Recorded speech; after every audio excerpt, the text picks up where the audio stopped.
Cork and Kerry mountains. I met with Captain Farrell and his money he was counting. I first produced my pistol and then produced my rapier. Since Dan and deliver, for you are my bold receiver with your ring da-ba-doo-da-ba-da. Whack-ba-da-daddy-o, whack-ba-da-daddy-o, there's whiskey in the jar. Well, I counted out my money and it was a pretty penny. I put it in my pocket and I brought it home to Jenny. She sighed and she swore that she never would deceive me. For the devil take them women, for they never can be easy with your ring da-ba-doo-da-ba-da.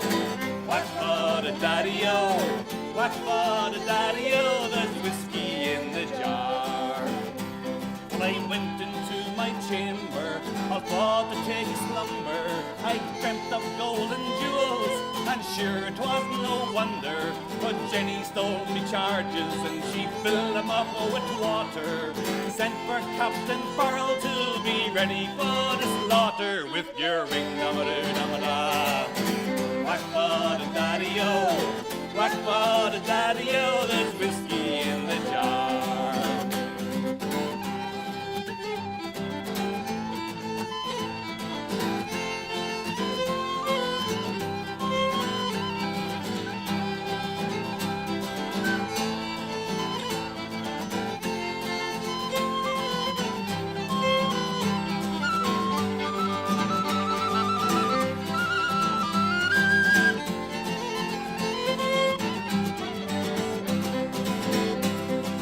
I was going over the Cork and Kerry mountains, met with Captain Farrell and his money he was counting.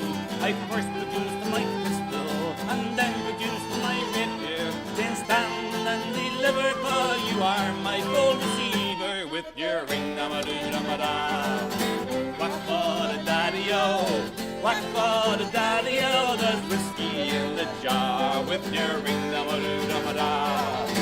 Whack-ba-da-daddy-o, whack-ba-da-daddy-o, there's whiskey in the jar.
Ladies and gentlemen, give a warm virtual welcome to your host for tonight's festivities, Kevin Tobin!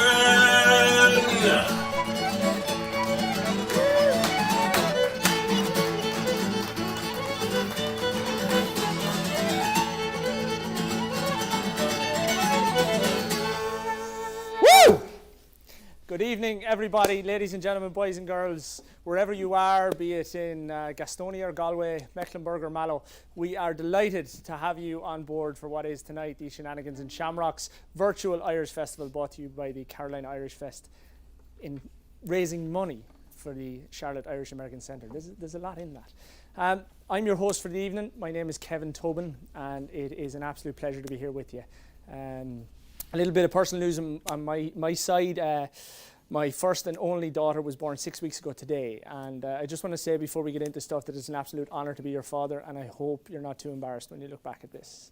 I do have a little bit of a bone to pick, however, with all the parents who were parents before we had the child, and when my wife was pregnant, patted us on the back and told us that it was the most amazing thing you'll ever do and you're going to love every minute of it. And then as soon as the baby was born, it felt like they were all laughing at us because they knew that we were never going to sleep again, eat dinner together again, and we were going to smell like baby puke pretty much everywhere we went. They did tell us that the baby would probably cry when it was tired and hungry and maybe had a diaper that needed changing, but they didn't tell us that the baby was going to cry when its head was faced the wrong way, when the wrong parent picked it up, or, it farted and scared itself. But look, these things are the most fulfilling things you'll ever do in your life. What I did learn, however, was, when somebody else's kid is like screaming in a restaurant, it's going right through your head. It turns out with your own child, it's the exact same. It doesn't change at all. But listen, tonight is a night of Shenanigans and Shamrocks, and we're going to have a bit of fun. And I know us Irish are really good at laughing at ourselves. And if all you have to do is look around the world and you'll see what's happening. I mean, for what it's worth, I'm in favour of the Washington Redskins changing their name. I've no problem with it. I'm okay with the Cleveland Indians thinking about changing theirs. But I have noticed there's not a single word about anybody changing anything about Lucky Charms, and I'm really okay with that as well. And I will warn you, given that COVID is going to be lightening soon, hopefully, that watch the Irish women when they're out. Recently at Connolly's on 5th, two Irish women leaving late at night, they were well oiled, were walking past that cemetery on 5th Street, and they needed to relieve themselves, and they jumped in over the wall, and as any kind of lady would do, they decided they had to clean themselves after they, So one took her pants off and wiped, and the other one decided to be a little more resourceful and pick up a wreath that was on a grave there. They got home and went to bed, and the next morning the two husbands had a phone call. One of them said, "We can never let them women out again." My one came home, she had no underwear on her last night. The other one was absolutely horrified to hear this, but then explained that his wife had a card between her legs that said, "From all of us at the fire station, we'll never forget you." It's a good joke. It's a true story too. Listen, there is a serious element tonight, which I'll get into later on. But if I'm the host, I'm definitely not the most talented that you're going to see tonight. So we're going to start the show as we mean to go on. We've got a musical bit coming up that you're not going to forget, but we're going to start with some magnificent Irish dancing from the Connacht School of Irish Dance.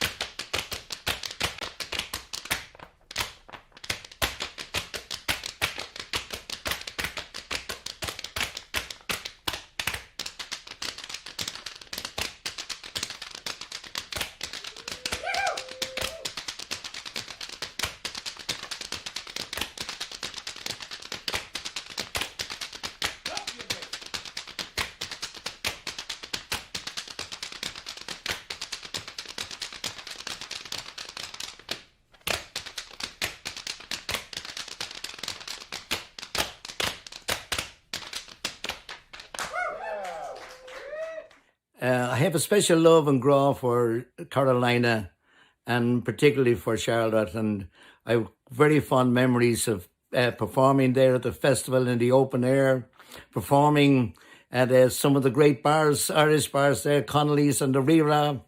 So I look forward to going being part of your wonderful celebration. So have a great St. Patrick's Day and greetings here from Ireland. Slán agus Bannacht. Thank you. Come down the mountain, Katie, come down the mountain, Katie. Come down from the mountain, Katie, down the Katie, do. Down the mountain, Katie, can't you hear us calling, Katie Day? Calling, Katie Day. We want to drink your Irish Mountain Dew.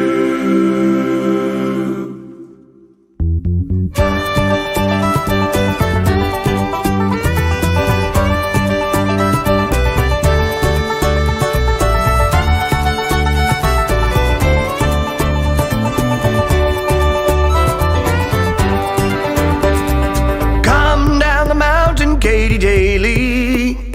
Come down from the mountain, Katie Dew. Can't you hear us calling, Katie Daly? We wanna drink your Irish Mountain Dew. Come down the mountain, Katie Daly. Come down from the mountain, Katie Dew. Can't you hear us calling, Katie Daly?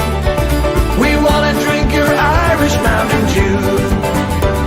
But her old man Katie came from Tipperary in the pioneering year of 42.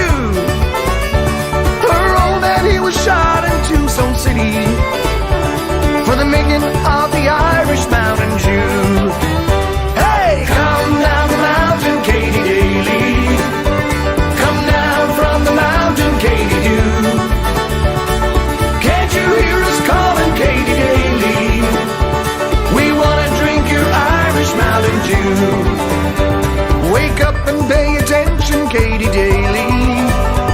I'm the judge that's gonna sentence you. And all the boys in court have drank your whiskey. And to tell the truth, dear Kate, I drank some too. Hey! Come down the mountain, Katie Daly. Come down from the mountain, Katie Dew. Can't you hear us calling, Katie Daly? We wanna drink your Irish Mountain Dew. All right.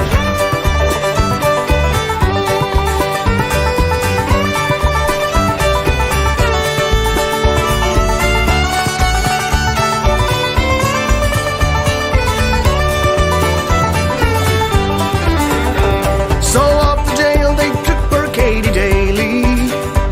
But very soon the gates, they opened wide. An angel came for poor old Katie Daly and took her far across the great divide. Hey, come down the mountain, Katie Daly. Come down from the mountain, Katie Dew. Can't you hear us calling, Katie Daly? We wanna drink your Irish Mountain Dew. Well, at the Golden Gates there stood poor Katie. St. Peter said, good brewers, they are few. So step inside the Golden Gates, good Katie, and start to brew your heavenly Mountain Dew. Hey, come down the mountain, Katie Daly.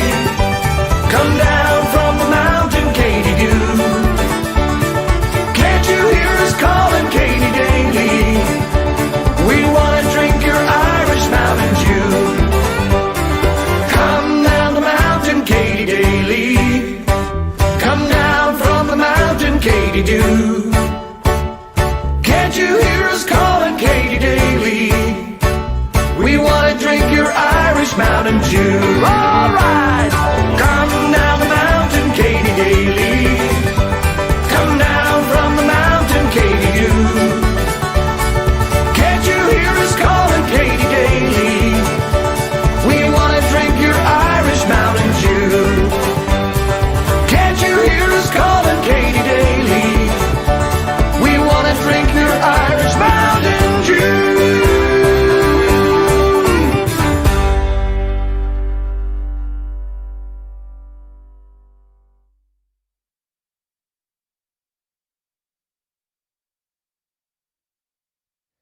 Derek Warfield and the Young Wolf Tones and the Connacht School of Irish Dance. What a way to start the night. The sounds of the Young Wolf Tones are something a whole generation of Irish people will recognise. And those of you that haven't heard them before, you're going to hear them again before the night is out, and you might even see some more Irish dancing. But listen, ladies and gentlemen, we are here for a fairly serious reason too. We're going to try and raise money to build a cultural centre here in Charlotte, an Irish cultural centre, somewhere in the region of Charlotte. And what do we need for that? We need every one of you to be involved. Okay, if you're willing and accepting of that, how are you going to do it? Well, first off, these wonderful people behind me, they're part of a phone bank. And there's a number right down the bottom of the screen right now that you can dial and chat to any one of these guys. You know what? If you don't even want to give them money, just call up, have a chat, learn a bit more about what we're going to do. But ideally, you could give them a few pound. Beyond that, I think they're all drinking a few pints of Guinness too. Is that right? Just you have a spare one. I'll take it. Hey, the crack is 90. Listen, everybody, there's another way.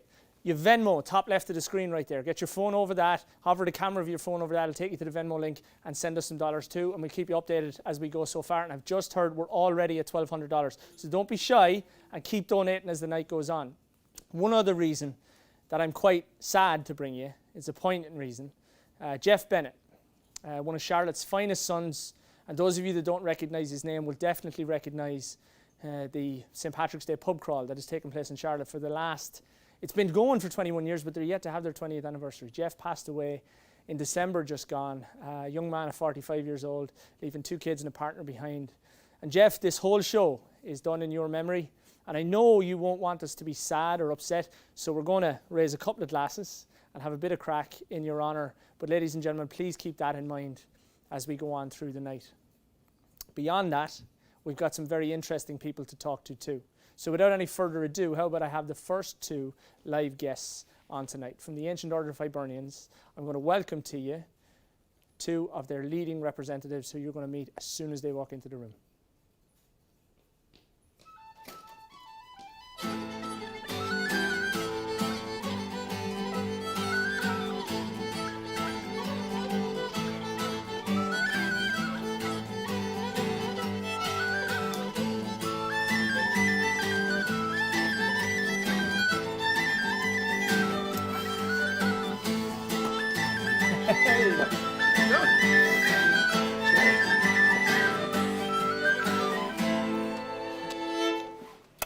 Michael Lenihan and Jerry O'Carroll, how are you doing?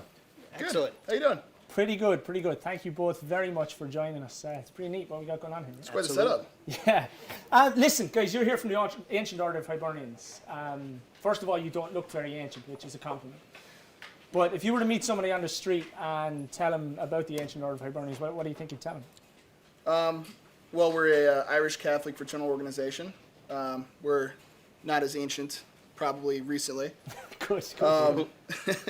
But yeah, we focus on friendship, unity, and Christian charity. It's a good opportunity to connect with your Irish roots, share your cultural background with others that are similar to you, and then also share in your faith together. Well, I think that's pretty awesome. But like the 2 of you guys, my name is Kevin Tobin, which isn't very Irish, but Jerry O'Carroll and Michael Lenihan, you guys are straight out of Paddyland. What's your own background and what's your own heritage? Where did you guys come from? Well, I was born in the U.S., up in Pittsburgh, and but my grandmother and grandfather came over from County Kerry in the 20s. So my father was born in the United States, as was I. Right. And so yeah, my father really instilled in me a appreciation for our Irish heritage and culture, and it's something that stuck with me. So joining the AOH is an opportunity to connect with that, connect with friends, get together, have laughs, have a few Guinness, but also really be able to do some good through the donations we provide, the volunteer work we do. Brilliant. What about you, Mike? Well, my mom's side is actually from Northern Ireland. My father's side is from Southern Ireland.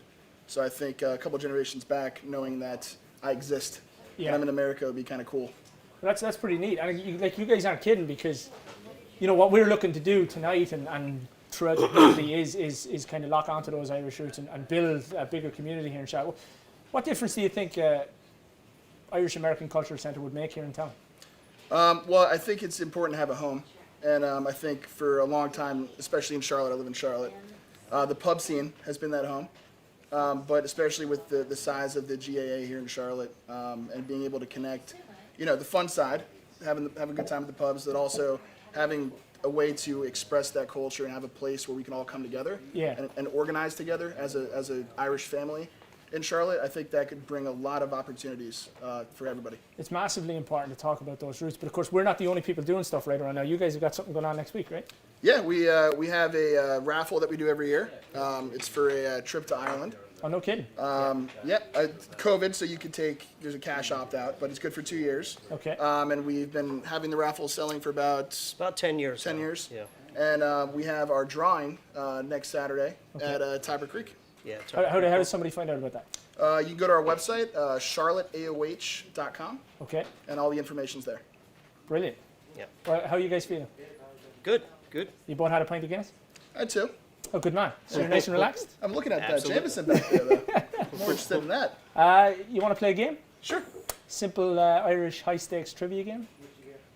All right. Sure. Don't worry, nothing to worry about. All right, stay where we are. We'll get something set up for you. But let's have a bit of fun with it.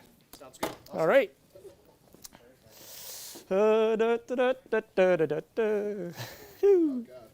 Don't worry. We're going to take good care of you. So, one of you take one stool, one of you take the other. Put on whatever equipment it is that you see there. It's for yours and my safety. Do I need to put the goggles on? I would advise it, but I leave it completely up to you. No, not at all. Wouldn't dream of doing that. And look, I'm doing the same thing, so we're all kind of at it here.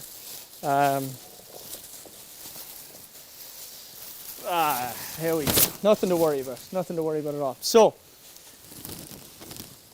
let me explain some simple rules. I've got 12 questions here.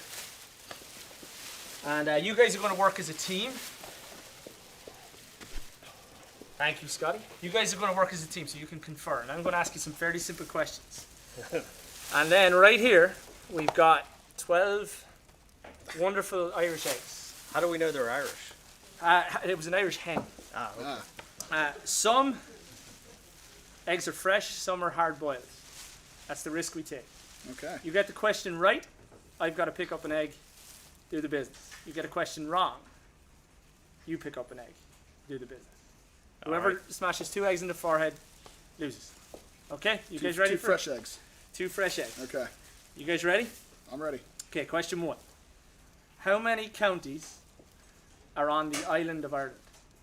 32. Good man.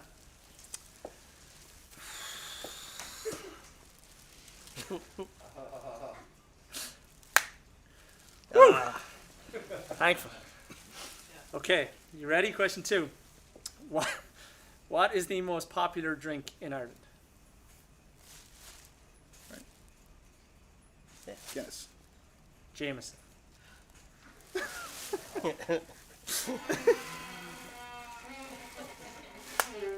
All right. That's not fair. Okay. That's not good. Okay. What is the capital city of the Republic of Ireland? Dublin. I don't like these questions. This has got to be fresh, right? It's got to be fresh. I hope.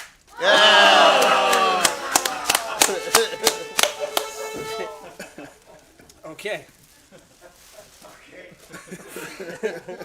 Who is the patron saint of Ireland? St. Patrick. I'm afraid he was never actually ordained a saint because he was a Welsh Protestant. So therefore, that St. Patrick is incorrect. St. Patrick was he technically a Roman citizen?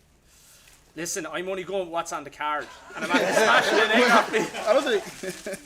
All right. Who is the patron saint? There isn't one, technically. Really? Technically, I'm going on technicalities. I'm here. taking your word for it. Thank you. So, do you think spirit is less important than technicality? I mean, we could get into it, but right now I feel like an omelette. So, okay, you got. You're going to hold to the letter then, huh?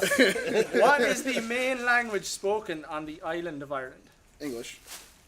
I really don't like this question. I'm liking them so far. Me too. If this is 2 now, you guys win. But we're going to finish the egg. All right. Okay. Getting a little bit more complicated, I think. What is the largest lake in Ireland? Ooh. It's connected to the Shannon River, isn't it? I don't think there's anything called Shannon Lake. Lake Killarney? I'm going to have to push you. All right, Lake Killarney. No, it's Loch Ness in North Loch of Ireland. Oh, this is, yeah. All right. Okay, these guys got to be easy. Okay. You can feel it, you know? You just shake it a little bit. Can you complete the line from this popular nursery rhyme Oh, thanks. or fairy tale? Humpty Dumpty Sat on a wall. had a great fall. All right. You're up again. Humpty Dumpty sat in a wall. Humpty I Dumpty had a think good you fall. definitely got All that the one king's wrong. horses, all the king's men. All right, I'll do it. I'll whatever. do it. I'm skeptical of these questions. I would be too. Can I put this one back? You can, yeah. You can feel it. You know, you got like a. I know it. It's Well, we don't want to lose, so take a different one. huh? You're getting competitive now, is that it? A little bit. I think we're You gonna. got it. You got it. Hey! Okay, it looks like we have another one of these. Can you complete this line from a popular nursery rhyme or fairy tale? Jack and Chill. the Beanstalk.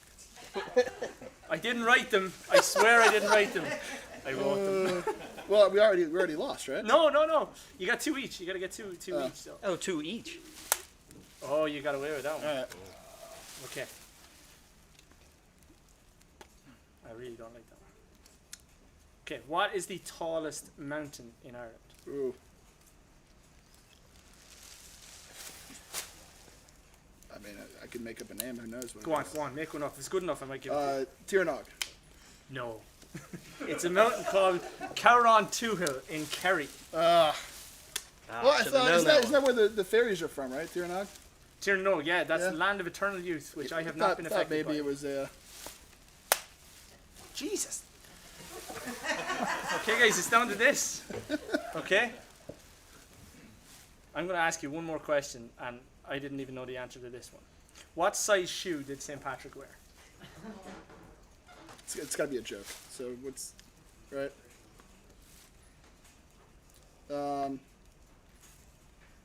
Did the last stuff with the He Trinity. didn't. He wore sandals. You So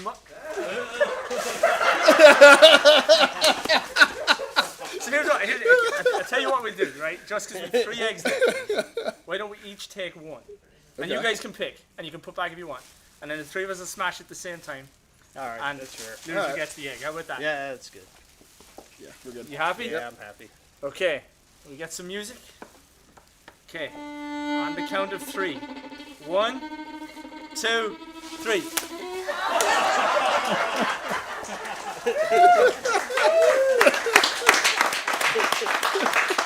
Oh, that was fun. Grace, thank you very, very much. Absolutely. You're fantastic sports. I'm not sure anybody really was a winner out of that one, but we learned some stuff about St. Patrick. How about that? Listen, there are some far more intelligent, better looking, more important people to listen to in Charlotte at the minute. So last week we actually went and caught up with the owner of the Connacht School of Irish Dance, Stacey Greiner, but before that, everyone might notice there's a rite of passage in Charlotte that is not going on at the minute, and it hasn't happened for the last 2 years, the St. Patrick's Day Parade. And the founder and energy behind that is a wonderful woman called Linda Hart, and we caught up with her last week. Linda, March is Hello. March is fast approaching. Yes. A month It where, feels like March. where you are meant to be at your busiest. And Most definitely. From 2020 and 2021, there is a vacancy in the Charlotte social calendar that is the St. Patrick's Day Parade. And we are so disappointed. We thought, well, this year definitely. Right. Because last year we canceled 2 days. We had to cancel 2 days before the event. So we thought, oh, surely by 2021 we'll be right back there. Yeah.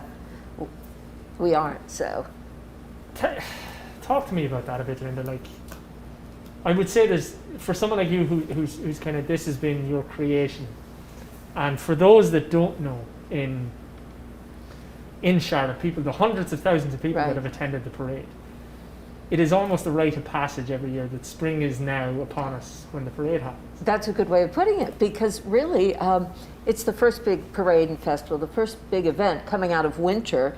People have cabin fever and they can't wait to get out. So they've been working, for weeks, for months, putting together what they're going to do in the parade, some with floats, some just marching but practicing. And it's just such a happy time for everyone to be preparing, usually in February, for the event in March. So this year we'll lead a really big voyage.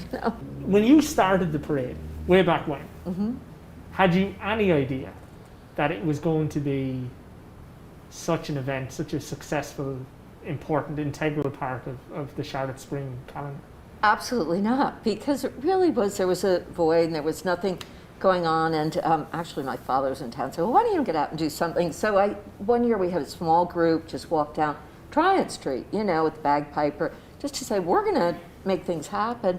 The next year we put it together in Independence Park, and the parade went in a square around Independence Park, which was quite interesting because no one knew what direction it was going to be. They were everywhere. So that was interesting. But then then the festival, we had a festival that year, and it really was pretty successful. So from that, we started saying, look at all these people, we've got to move it uptown. But uptown with that becomes, a whole different, I had no idea whatsoever. And each year, really just on word of mouth and people having a great time and telling people how on earth all these people around the country hear about it is amazing. Yeah, it's because it's amazing for me as an Irishman, being an expatriate and living here, and to see how our national holiday is celebrated. Right. And then not only that, but I don't even know the parade organizer where I come from. And here I am sitting across the table from you. It's a real privilege as far as I go. But Linda, for me, what part of the reason the Irish Centre is so essential is because long after you and I have gone to the great beyond, right, these things need I'm to not continue. going. You're not going? No. I'll take whatever you're taking. I'll have that vaccination you get. But it is making sure these things last in perpetuity. And I think when an Irish Centre comes along and the guy down the street that never knew the workings of this Right. knows because he's got somewhere to go and learn about it, everything lasts a bit longer. But I would ask you, what does this Charlotte St. Patrick's Day Parade look like in 20 years?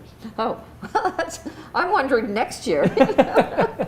20 is a little too much of a leap. You just don't know. But the way it's growing, I don't know if there'll be room in Charlotte for it. It's gotten so big. So I like the sound of that. But I think what you're saying about the center, another thing too is I find that I have great fascination in Irish history. And growing up, we really didn't learn Irish history. And so everything I learned was through my family or reading and so forth. It really wasn't taught in the schools, So something like that would be a great place for people that want to learn more, to learn more about the Irish culture, the history, the writers, the poets. So I promise I didn't give you a list of questions beforehand, but you've just gotten to my final question on this.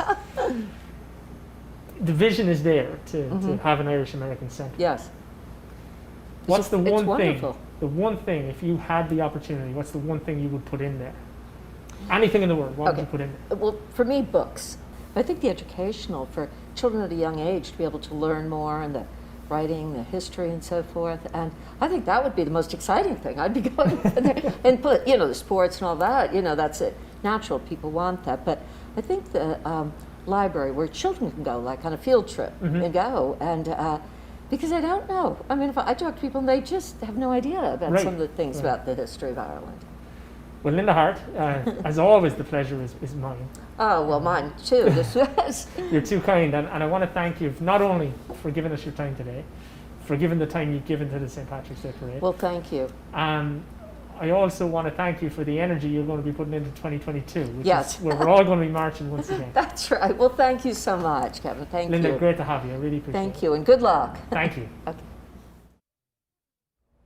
Stacey, all the way from the Poconos to Charlotte. Yes. How does somebody like yourself, one, get into Irish dancing, and two, end up owning an Irish dancing school? Well, I first got into Irish dancing because my tap dance teacher quit, and I came from a really small town, so we only had one dance teacher. So my mom saw an ad in the newspaper and thought, oh, Irish dancing, that's like tap. And so that's how we got started, and then come to find out, it's not really like tap with it, but I fell in love with it even more than I did with tap, and I just became addicted to it. I started when I was 11, and I haven't stopped since. And then your move to Charlotte, where did that come? Like, because obviously been from PA and everything, I've always found that people don't, that you kind of end up in Charlotte. It's not necessarily a destination. And when people get here, they stay and fall in love with it. But how did all that come about? Yeah, so it originally came about, I was with another Irish dance school, and they were kind of one big school with Sandra Connick. And so she was looking for a champion teacher, and I jumped at the opportunity to come down here. And I just fell in love with the school and everything that the school stood for. And then just one thing led to another. And now, I'm an owner, and she was the founder of it all. So you took the leap to own an Irish dancing school. Yes. How's that? Tell me, what's the day-to-day like? What are the headaches? What are the things that keep you awake at night? The things that keep me awake are just trying to do the best by our kids. So just like most things, dance is always evolving. So trying to make sure that we're staying on top and staying current with the times for how dance has gone. That's always really important to me, and making sure that every kid who walks in our door is getting the most out of dance and just kind of becoming a better person. We like to teach the whole dancer as a person, not just the steps. Well, let me ask you this then. How do you define success as an Irish dancing school? Is it trophies and medals, or is it participation? Yeah, it's definitely not trophies and medals for us. Don't get me wrong, that's all wonderful. But really, when a kid can walk out of our studio and we've impacted their lives in a good way, we see them being able to have leadership roles. They go on to college and have really successful careers. And they have the confidence that dance gave them to go out into the real world and go for those dreams. That's to me when we had a successful dancer. Have you any interest in signing a 35-year-old Irishman? Right now, we'll get you signed up, no problem. Yeah, I could do with a few of those skills myself, but and I've engaged with a toddler here or there myself, and I can't imagine trying to get them to do anything. Let alone try to teach them how to dance over Zoom. Yeah, that is something that really made us up our game too. So I would have never thought when I was studying to become a teacher that I'd be teaching Irish dance on Zoom. That definitely wasn't in the curriculum with it. But you get creative with it, and you see what the kids are kind of missing. Every day is a little bit different. I mean, it's same for us too, right? Some days you have good days, some days you have bad days, and you see that in the kids. So just any way we could engage them. I think the biggest thing that the kids were missing during, even when all the schools were on lockdown, was that social aspect. Right. And that's one thing that I feel like dance is really great about, is you find your people in dance. And so we were able to have like social hours on dance. We did a whole pet parade where the kids could show off their pets, and they had a great time at it with it. And that kind of helped us continue to teach the dancing as well online then. So because they were able to get that social aspect in different ways, we were able to also work on their skills on Zoom. But yeah, always interesting to see different pets pop in or different siblings come in across your Zoom screen. I feel like I know our family's on a whole nother level now. I can only imagine. But now you're back in the studio now, right? Yes, yeah. So we run like a hybrid studio because we still have some families who want to stay home and everything like that. So we do our best to accommodate everyone. So we have a TV screen set in with our Zoom, and then teachers have mics on with it, and then we have kids who are in the studio as well. So it's kind of nice. You can kind of get the best of both worlds. So what would you say to a family now that didn't even know you existed and might be thinking about doing something with their kids this spring, given that we're maybe edging a little bit towards normality? Yeah, then now that we can see the light at the end of the tunnel with it, I would say just jump in and try it. It's so much fun. It's such a great outlet for kids, something to be off of their screens, or if they're still at home, it's an interactive experience with it, and it just really gives your kid like the self-confidence skills, leadership skills, coordination, all of those wonderful things with it. So yeah, just go for it, try it out. A very simple question, I suppose, for you is where do people go from now to find you guys, to learn more about it and to ingratiate themselves in that element of it? Yeah, so we have on our website, conicschool.com, there's a whole bunch of information that you can see about our school, the history, and you can just grab a class pass. We always offer a free trial class, so we want everyone to try it out first and make sure it's a good fit for them with it. So there you can kind of learn and get some resources about a little bit about the Irish dance world. Mm-hmm. Okay, Stacey, I can't thank you enough for coming in. Thank you so much. It's been so wonderful to be a part of this event. So thank you for all that Wonderful. You do. Thank you so much. And we look forward to seeing you when things get back to normal. Yeah, can't wait for the future. Guys, we've got a real special treat for you now. I'm going to speak to a guy in Belgium who's from Kerry but lives in Louth. It'll all make sense as this story goes on.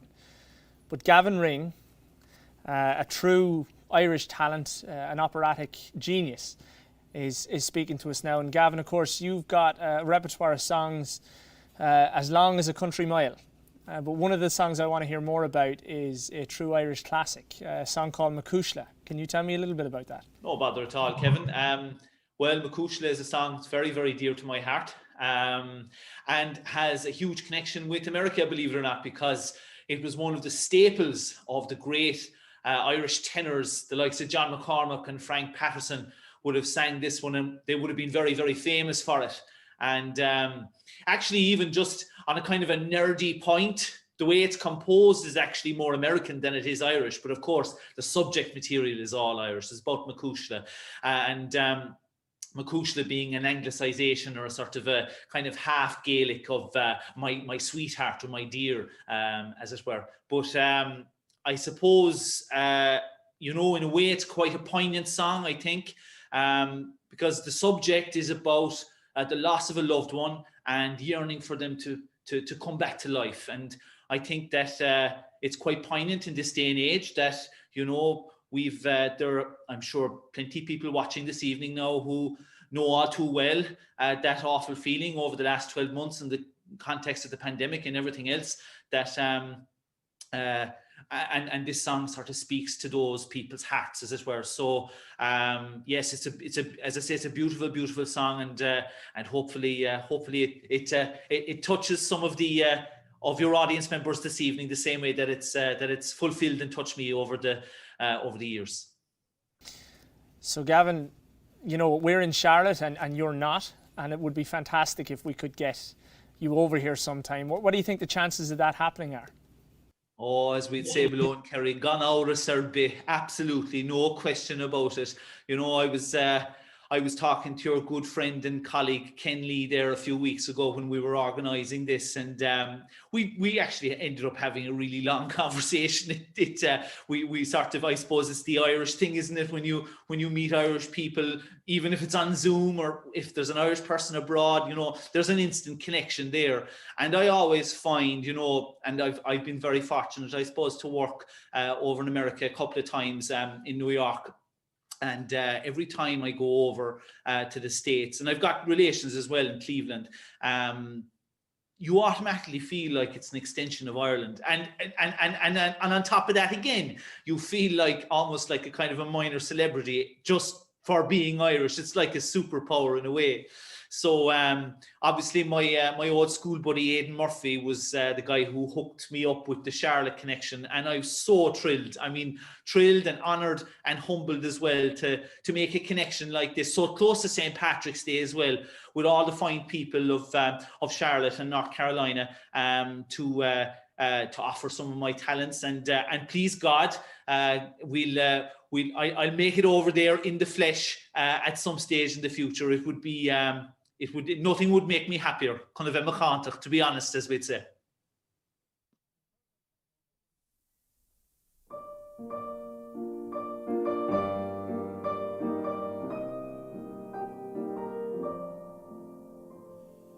Macushla,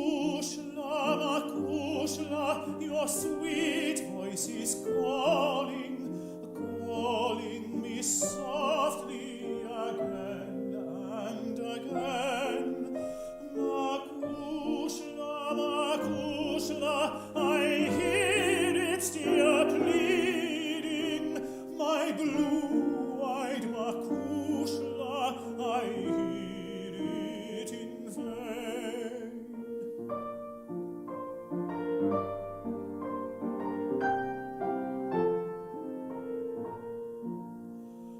Makushla, Makushla, your white arms are reaching. I feel their enfolding, caressing me still. Fling them out from the darkness, my lost love, Makushla.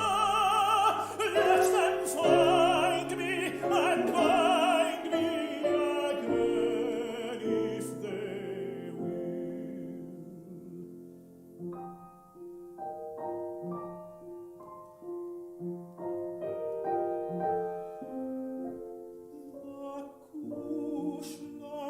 Makushla, your red lips are saying that death is a dream and love is for aye.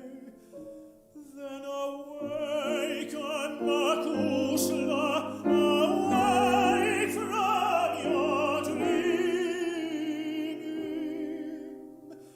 My blue-eyed Makushla, awaken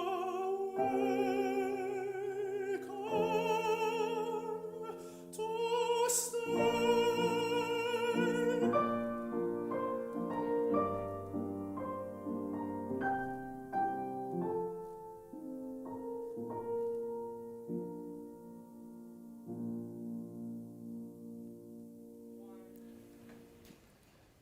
The energy here is just fantastic, everybody. I hope you enjoyed those interviews, learned a little bit about what's going on. But listen, you're doing an absolute amazing job at home. We've just passed the $2,000 mark, so applaud yourselves and thank you so, so much. Hey, but let's keep it going. See if we can get a $2,500 before the next one, for the next time I'm back here. But I'm going to try and persuade you into doing that. We're going to maybe give you some stuff. How about that? How about a T-shirt? Sponsors Guinness gave us some T-shirts. Aidan, you want to model a T-shirt for us? So that's a beautiful T-shirt on a beautiful body right there. But Aidan, why don't we sweeten up the pot a bit? What's your favourite bar in town? Workman's Friend. Workman's Friend, okay. Up in Plaza Midwood, Workman's Friend. How much do you want to give him? $50. $50? You want to give a $50 gift card to Workman's Friend on Plaza Midwood. You got to be the next caller in to Aidan Murphy here, and I'm going to need you to give us $25. I mean, we're giving you 50 back, so it's only fair, right? So let's keep the energy going as best we can. Now, that's the fundraising element there, and of course the Venmo's top left, numbers just below me. Let's get busy on calling those. But you may have looked at the set around me here a little bit and wondered what the hell is going on. Yeah, I was the same thing when I arrived here. But I don't know, you can take your own interpretation of it. For me, there's windows and doors, and you got the call already. How about that? Good job. We should do that more often. But the doors may in fact be the doors that closed on us during the pandemic. The windows may be the opportunities that are going to be coming. I want you to think to a brighter future. Everything we do here tonight is building towards the future. Yeah, we're remembering Jeff Bennett, of course, who's very important to all of us, but we're building towards the Charlotte Irish American Centre. So let's keep this energy up. Again, let's go to more talent. Coming right up, we have Colin Farrell and Mr. Dave Curley. This is a performance you're not going to want to miss.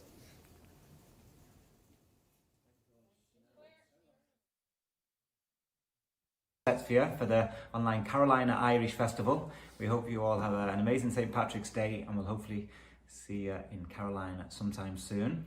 Yeah, I'm going to start off here with a song called The Belfast Mill, and this is one I learned from the singer Dave Gilmore down here in Orlando. But it's connected to Seamus Kennedy, a great singer from Antrim that lives in Maryland, and he changed some of the words from a traditional folk song, a composed song called Aragon Mill, and he changed it to Belfast Mill, talking about the closing down of a factory in Belfast and the effect that has on a town. So here we go, Belfast Mill.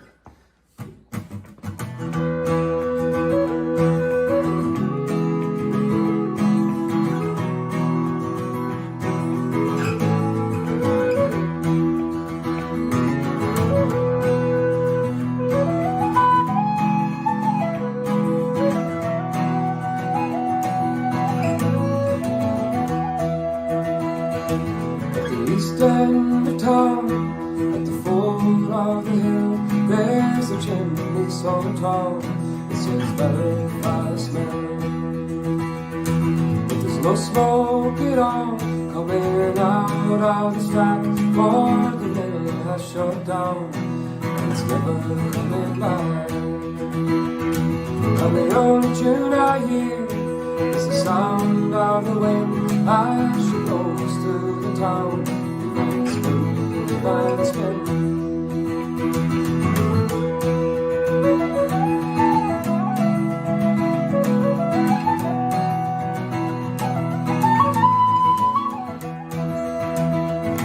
There's no children playing in the dark, narrow streets, for the wind has shut down.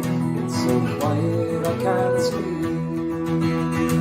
But if factories shut down, 'twas the only life I know. Tell me where will I go now? Where will I go? And the only tune I hear is the sound of the wind as she goes through the town. And spin by the spin.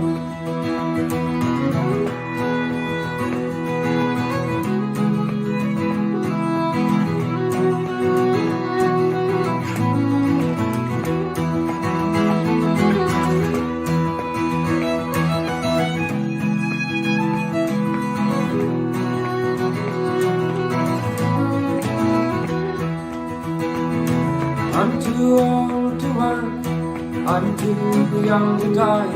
Tell me where will I go now, family and I. And the only tune I hear is the sound of the wind as she goes through the town. And spin, and spin. At the east end of town, at the foot of the hill, there's a chimney so tall, it says back by a spin. There's no smoke at all coming out of the flat, for the mill has shut down, and it's never gone down. And the only tune I hear is the sound of the wind as she goes through the town. Spin by spin. It's the only tune I hear is the sound of the wind as she goes through the town. Keep on spin, keep on spin.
Right. Ali, Maggie, Shay. I got those names right? Yes. That didn't look that difficult.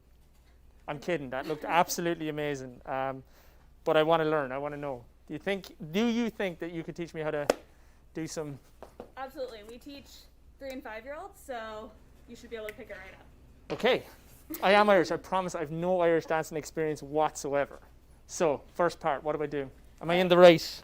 Yeah, this will be great. So we're going to teach you, it's called the light jig. The what? It's called the light jig. The light So one of jig. the first dances we teach most dancers. So we're going to start with our feet in a V. Great. Heel in front of toe. With your right foot in front of your left foot. Whew. Very good. Should my hips hurt or no? They shouldn't hurt, but Okay. point that toe out in front. Very good. I know those shoes are a little stiff, but so the Yeah, first it's the shoes that are stiff. our first jump is just going to be hop point. Good. Now you're going to jump off your back foot again, but this time your front foot is going to come straight to your knee. Slow down. Can we go back to that first one there? Sure. So the first jump. Okay. So Very good. It's going to be hop point to the front. There we go. There Okay. we go. So now you're doing the exact same jump with your back leg. Right. But this time your front foot is coming straight up to your knee. Let's give it a try, okay? So our foot's out in front. We're going to take a hop with our back leg. Okay. And our front foot comes straight up to your knee. Okay. And stays there. Well, for now. Okay. Okay. So.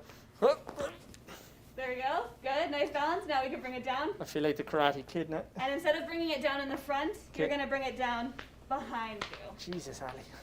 Very good. Okay. Now we're doing just 4 steps. 1, 2, 3, 4. 1, 2, 3, 4. Good, you've got that. So we're gonna start from the beginning. Yeah. Whew. Okay. And the next part of the dance, we repeat that exact same thing one more time.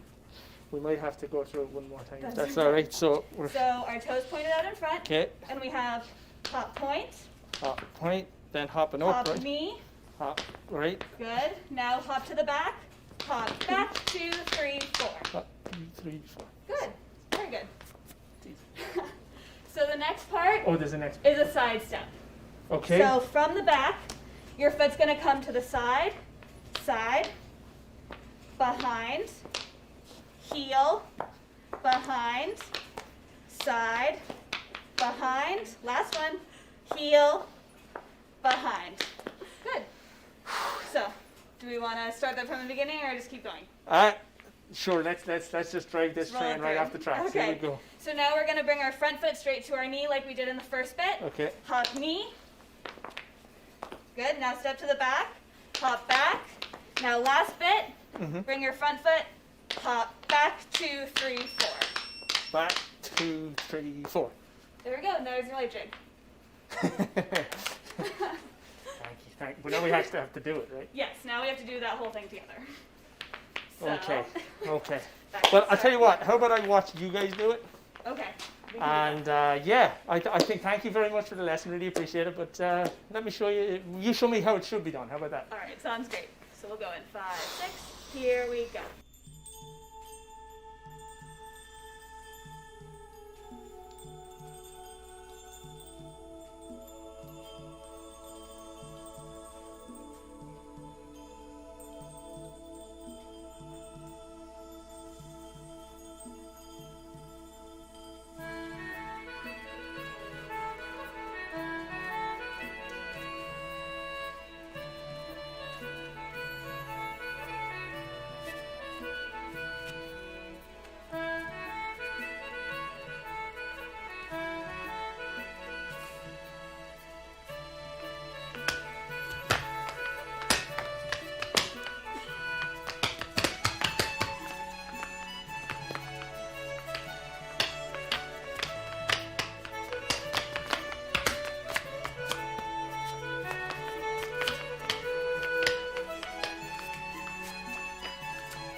Ladies and gentlemen, sometimes we rely on Irish talent, But every so often, a talent comes across that is far too good to rule out just because she's not Irish. Coming up, we have an incredible song by two-time Tony-nominated artist, entertainer, actress, Sarah Stiles. And just before that, one of the founding members of what you see as the Irish community today, Mr. Dearman Sullivan.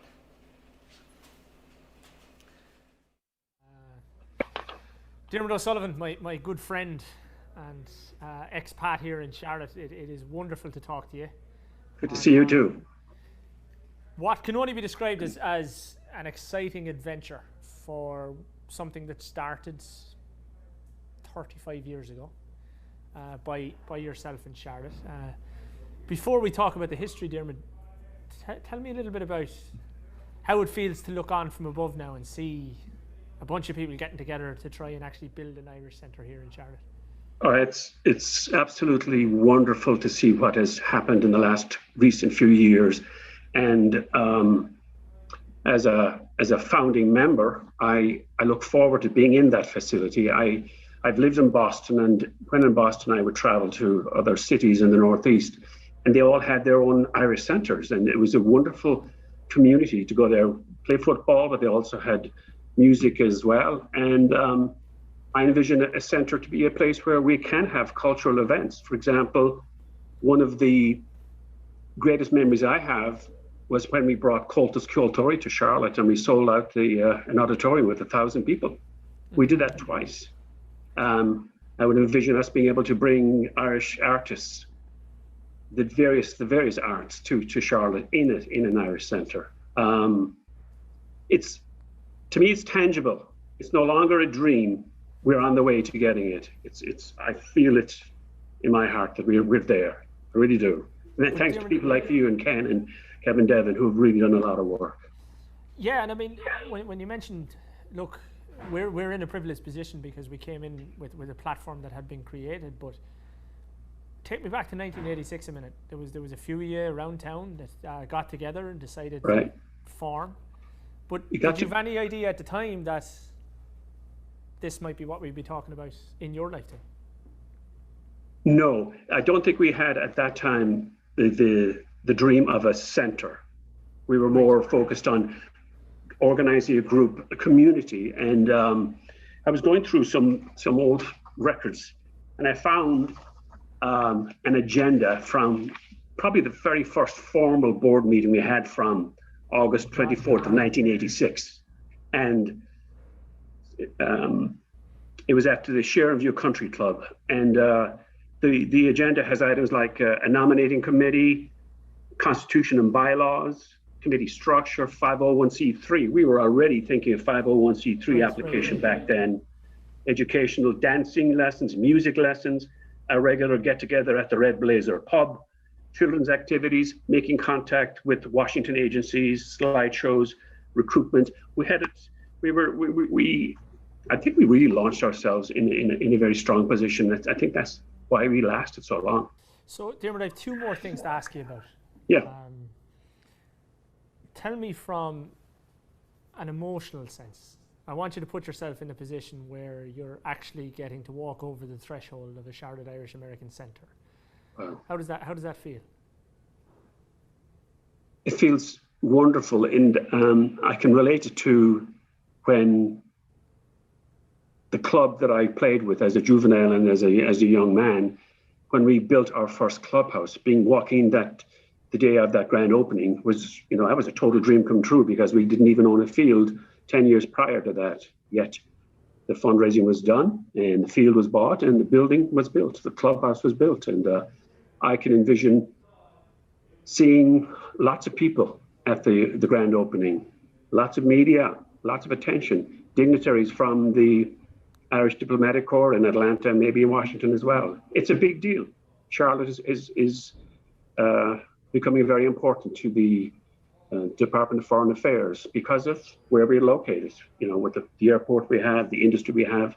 And I really believe the number of Irish immigrants is only going to increase here. Not immigrants who have left for economic reasons, but immigrants who are being recruited here by employers here. by the banks, by Ingersoll Rand, by other industries, and indeed our restaurants as well.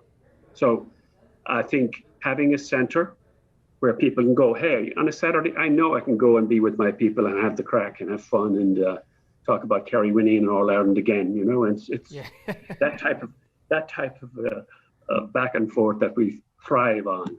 So yes, I see it. I can see it. I can feel it. I'm very excited about it. I think that's probably the best way I've had it put, and I appreciate that. And listen, Dearman, I like many of the guests we've chatted to, I could chat to you for hours and hours and pick your brain over this thing and that thing, but ultimately, I suppose we very much appreciate that what you did back in 1986 and what you continue to do as a leader in the community, and for your time this afternoon. Thank you very, very much. You're very, very welcome, and I look forward to seeing everybody in the flesh in the not too distant future. And once that happens, I think there's going to be a new impetus, a new energy that we'll all inject and we'll all receive as well, because the energy flows both ways. Looking forward to it, Dearman. Thank you Slán very much. Take Good care. work. Bye-bye.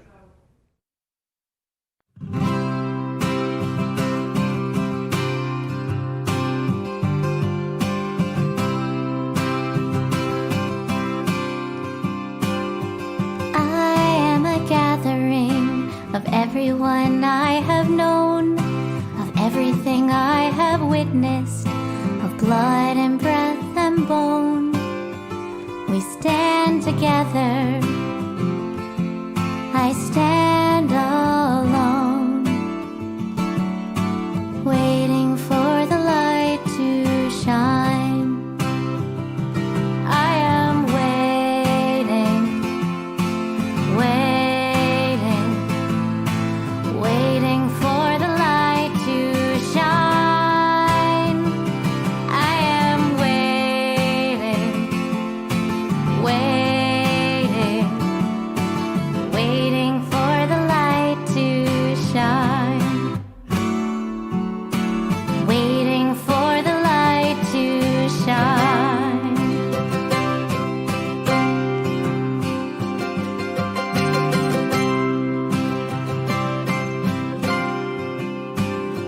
There is a reckoning that everyone has to face, so each of us must consider what we choose to embrace.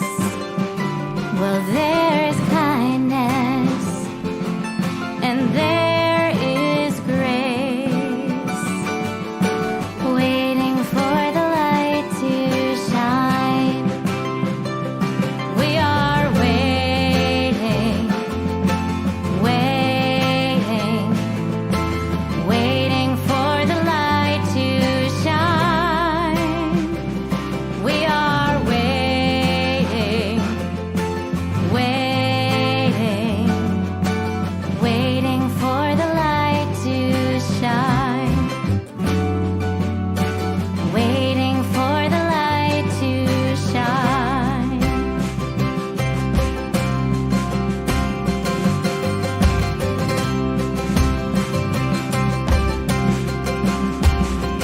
We are a gathering of everyone we have known, of everything we have witnessed, our blood, our breath, our bone. We stand together, we stand alone, waiting for the light to shine. We are waiting, waiting for the light to shine. We are waiting, waiting for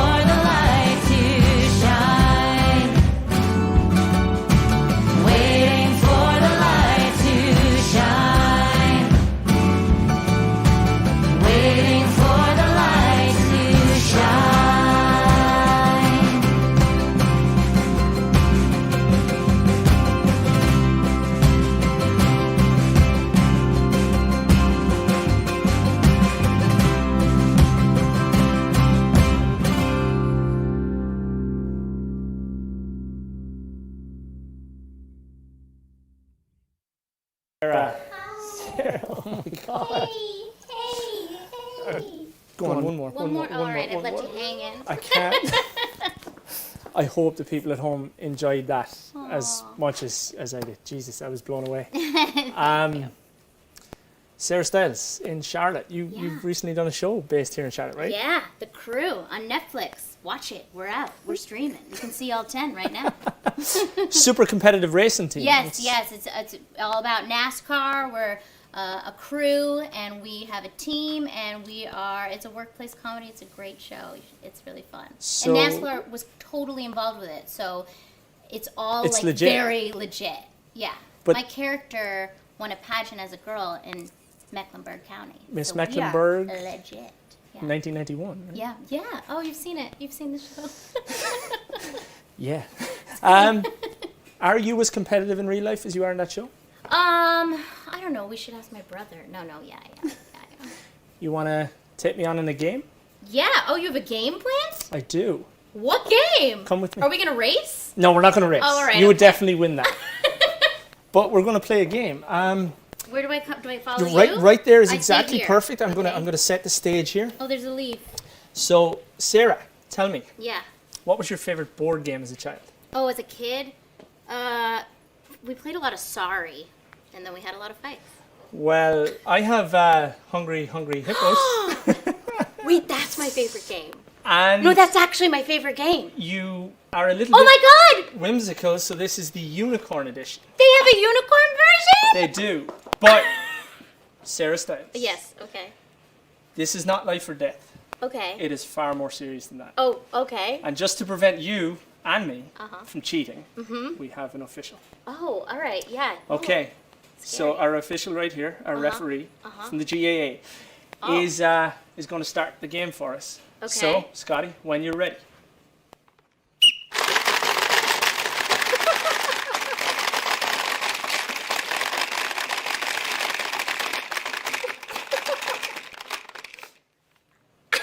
Did I I'm not win? sure- Well, the official is gone. I think you won.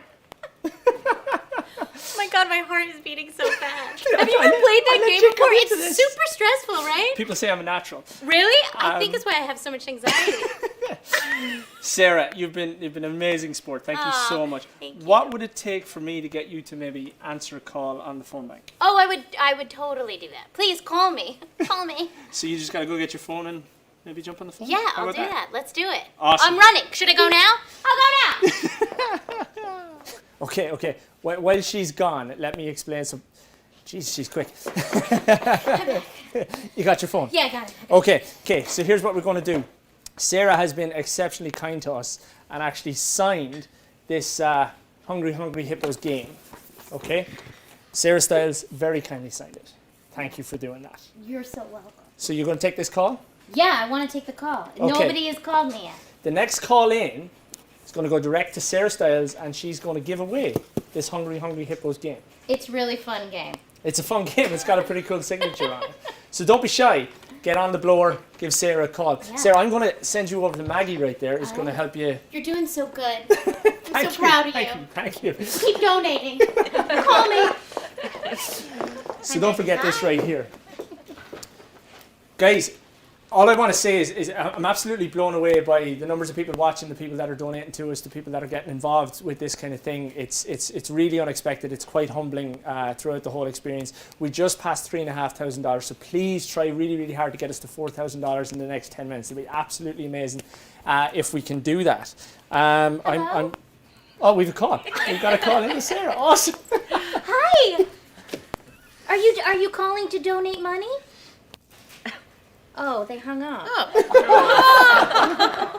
Was it me? They'll call back. Keep going. Keep going. You're doing great. Okay, brilliant. A proper American doing proper shenanigans right there. It's rubbing off. Here we go. So look, guys, I'll agree. Sarah is one of the most talented people I've ever come across in my performing life, which has been about the last hour and a half total. And as awesome and all as she is, we do have some award-winning songwriters here in town as well.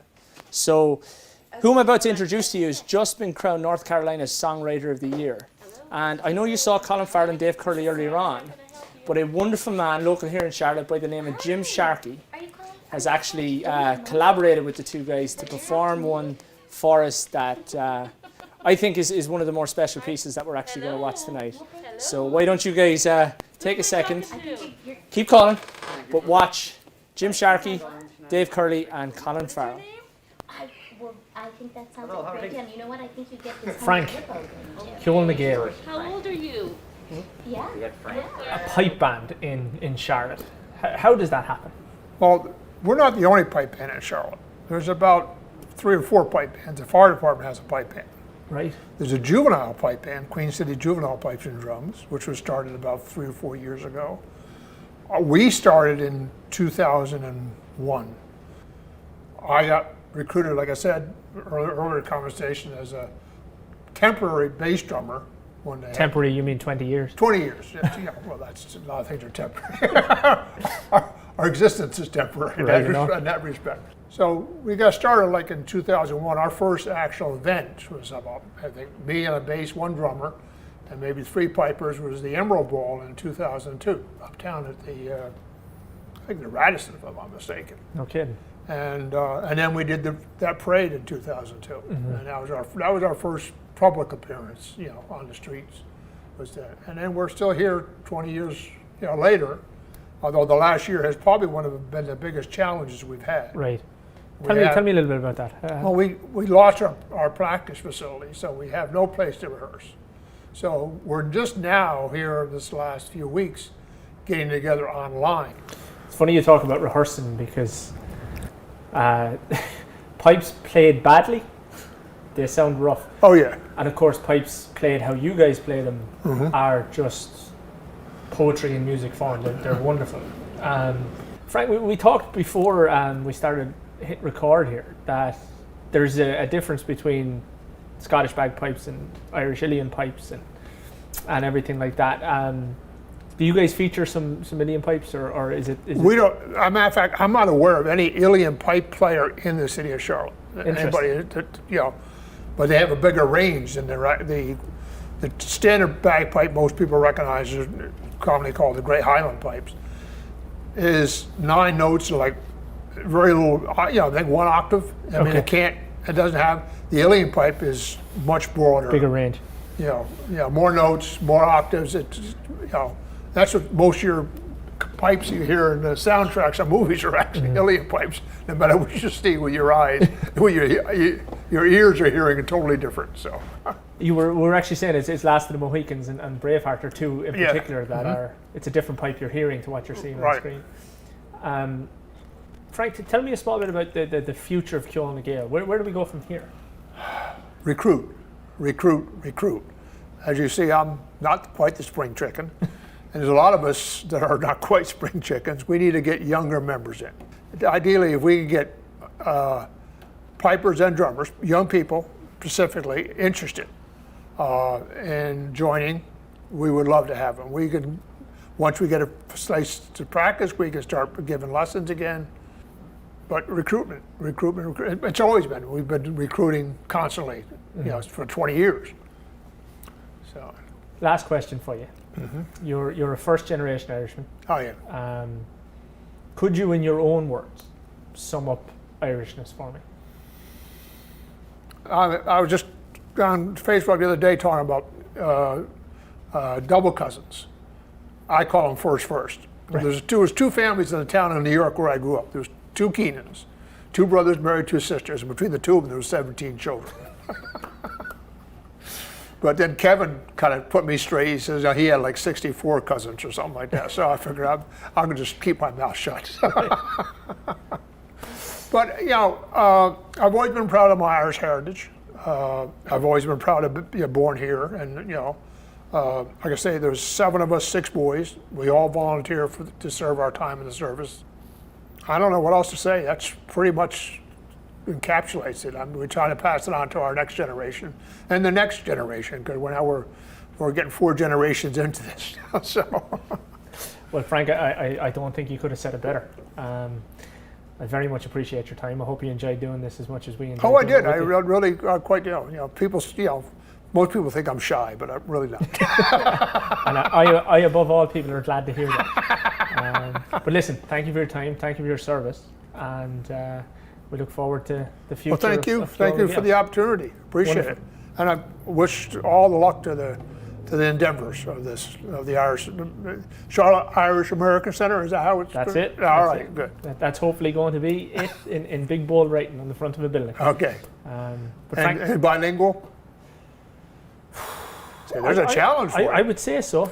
We're almost spelling the word crack. So. But thank you. You're welcome. And appreciate your time. Thank you. Appreciate it.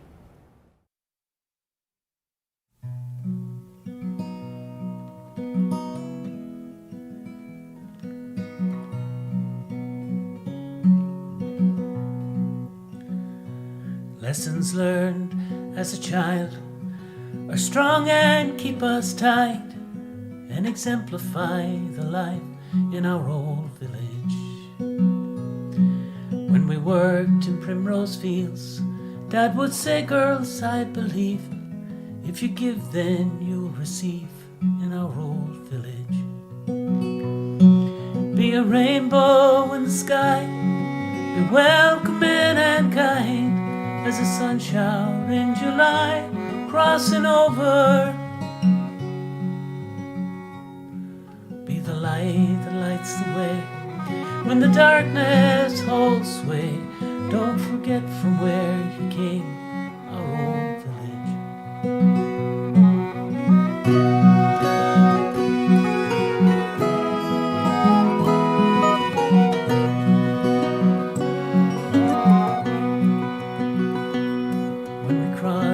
Irish Sea, my sister and me brought a piece of Parkhill to London City. We met girls from Clonfad, lads from Moyne and Radfran, and their jokes made us laugh in London City. They were rainbows in the sky, they were welcoming and kind as a sun shower in July, crossing over. And we helped each other out when life kicked us about and left us full of doubt in London City.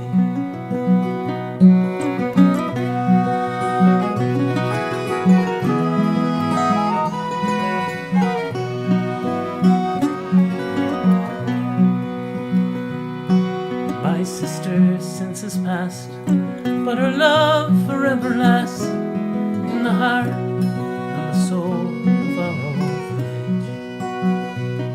When I'm sad and have to cry, I think of her close by, and she comes to dry my eyes from our old village.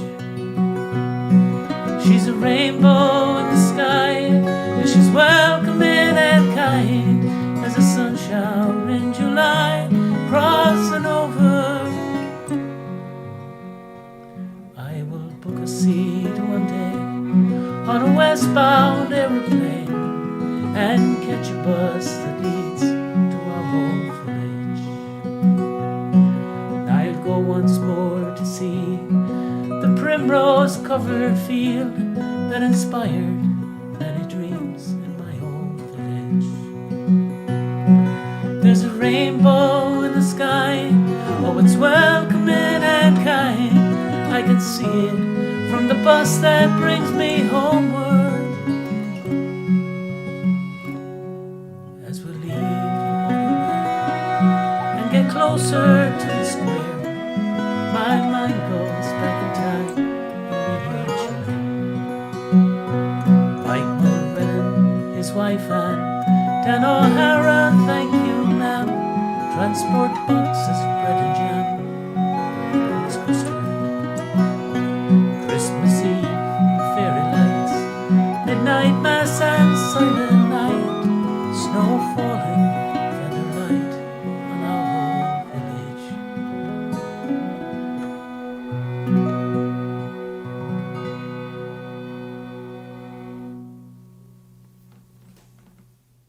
Everybody, it's touching to see artists that are collaborating on our behalf, and I want to thank everybody for doing that. You may have noticed that the first guy talking there didn't look like Colin Farrell, Dave Curley, or Jim Sharkey. That's because it wasn't. Clearly, you saw that message given. I'm just going to drink some water. Clearly, that's what's needed here.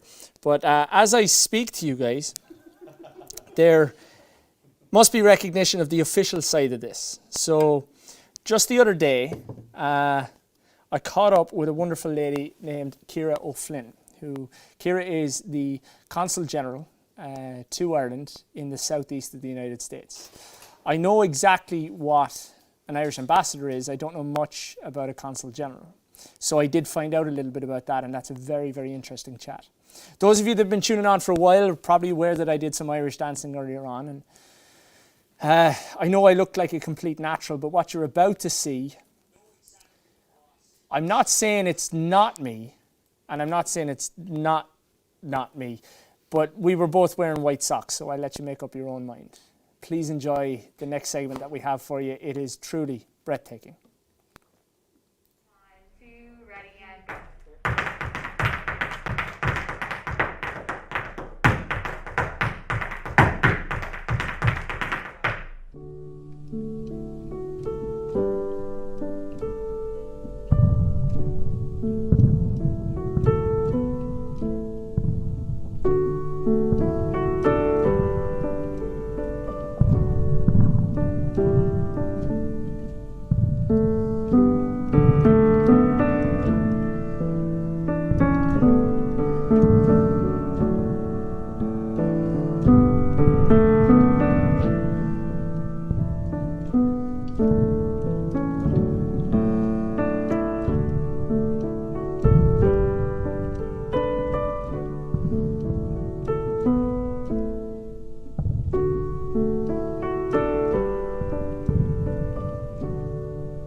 Ciara, I know fine well what an ambassador is, what the Irish ambassador does here in the United States.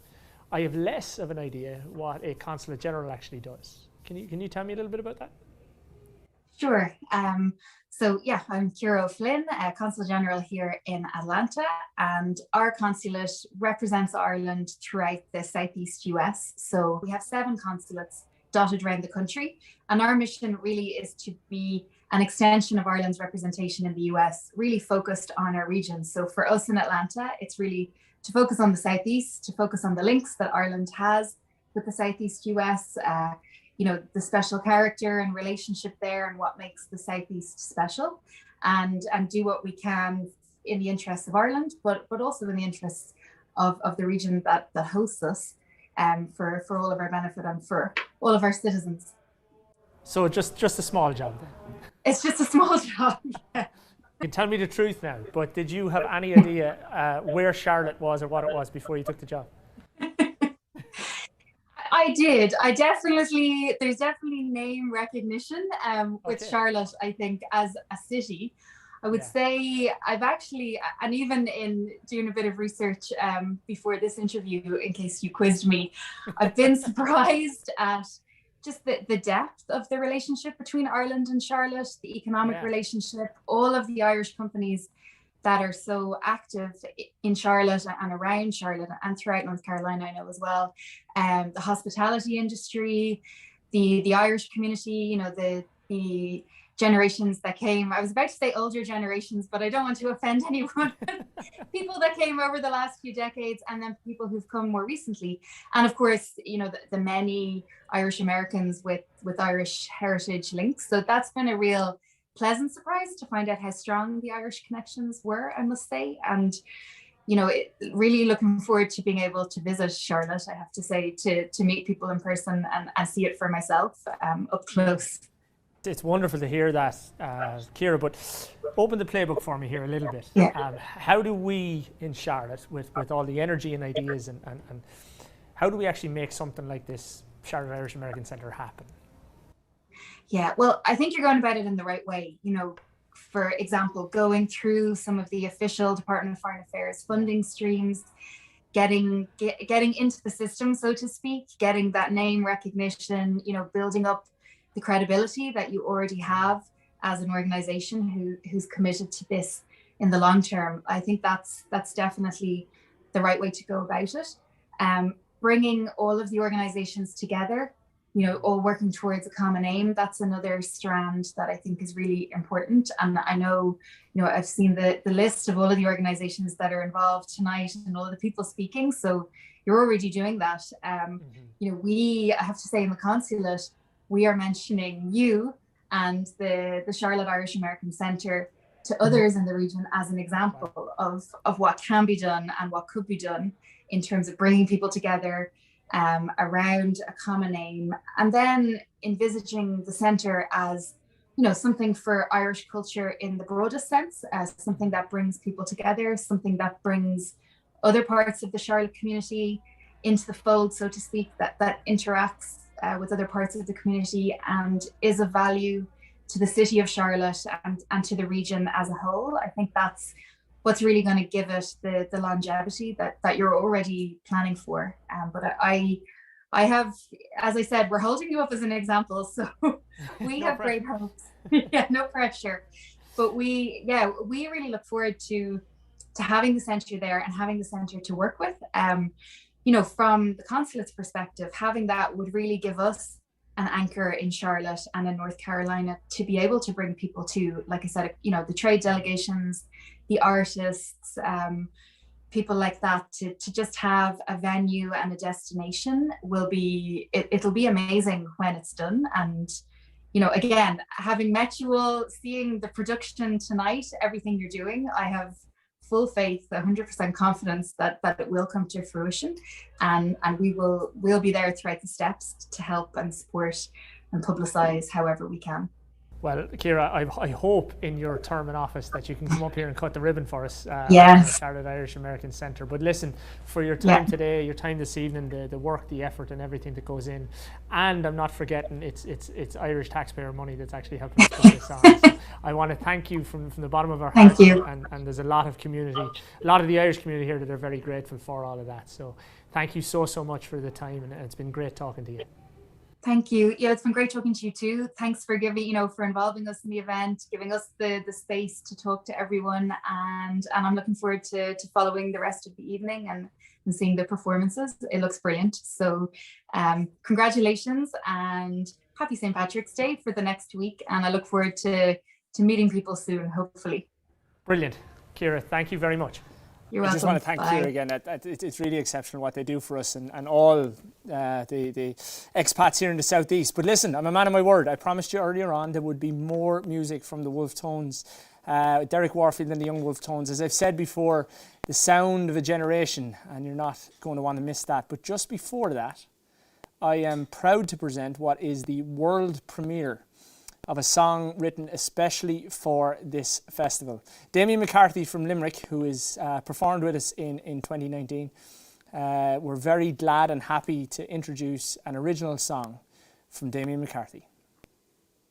Hi folks, Colin Farrell here, and joining me is Damien McCarthy, and thanks very much to the Carolina Irish Festival for inviting us to play a couple of sets for you. We had an amazing time the last time we played in Charlotte, and we'll hopefully see you all again sometime soon. We're going to do a song Damien wrote especially for the festival. He called it North Carolina, and have an amazing St. Patrick's Day.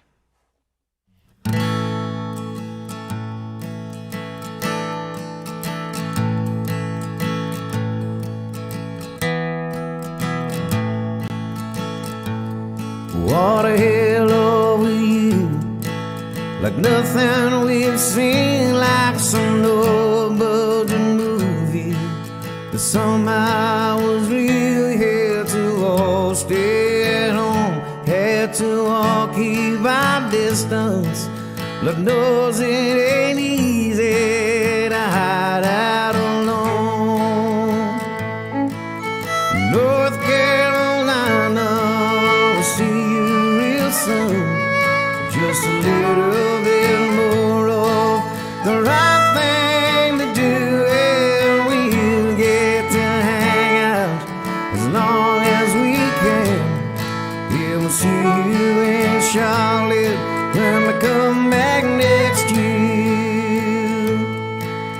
We're getting through it, we keep on trying to do what we have to see out this fight. And soon we'll get together and laugh, dance and sing, and see our old friends and play the music again.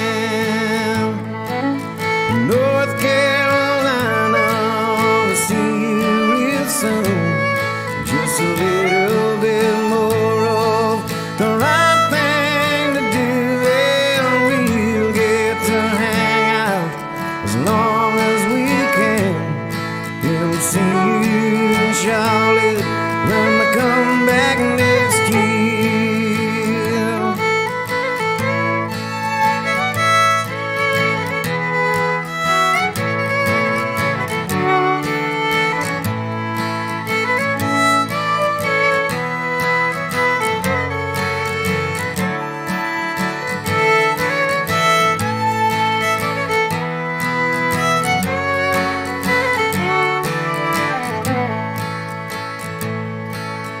North Carolina, I'll see you real soon. Just a little bit more of the right thing to do, and we'll get to hang out as long as we can. Yeah, we'll see you in Charlotte when we come back next year. North Carolina, we'll see you real soon. Just a little bit more of the right thing to do, and we'll get to hang out as long as we can. And we'll see you in Charlotte when we come back next year. And we'll see you in Charlotte when we come back next year.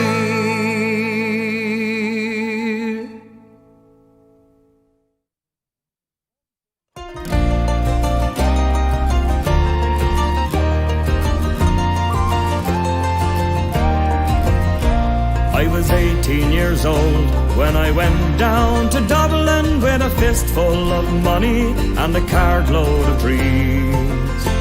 Take your time, said me father, stop rushing like hell, and remember all is not what it seems to be.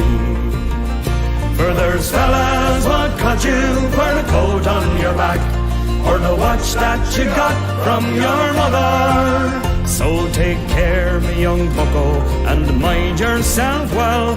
Will you give this sweet note to me brother? At the time Uncle Benji was a policeman in Brooklyn. Me father, the youngest, he looked after the farm. When a phone call from America said send a lad over, me old fella said sure it wouldn't do any harm. For I've spent my life working this dirty old ground for a few pints of porter and the smell of the pound. Sure, maybe there's something you'll learn or you'll see, and you can bring it back home, make it easy on me. So I landed at Kennedy when a big yellow taxi carried me and me bags through the streets and the rain. Well, me poor heart was thumping around with excitement, and I hardly even heard what the driver was saying. We came in the short parkway through the flatlands of Brooklyn to my uncle's apartment on East 53rd. I was feeling so happy, I was humming a song, and I sang "You're as free as a bird." Well, to shorten the story, what I found out that day, Uncle Benji got shot down in an uptown parade. And while I was flying my way to New York, poor Benji was lying in a cold city morgue. So I phoned up the old fella and told him the news. I could tell he could hardly stand up in his shoes. And he wept as he told me, go ahead with the plan, and not to forget, be a proud Irishman. So I went up to Nellie's beside Fordham Road, started to learn about lifting the load. But the heaviest thing that I carried that year was the bittersweet thoughts of my hometown so dear. I went home that December, cause me old fella died, and to borrow the money from Phil on the side. And sure all the bright flowers and brass couldn't hide the poor wasted face of my father. I sold up the old farmyard for what it was worth, and into my bag stuck a handful of earth. And I boarded a plane, and I caught me a train, and I found myself back in the US again. It's been 22 years since I set foot in Dublin. The kids know to use the correct knife and fork. But I'll never forget the green grass and the rivers as I keep law and order on the streets of New York. La la la la la la la la la la la.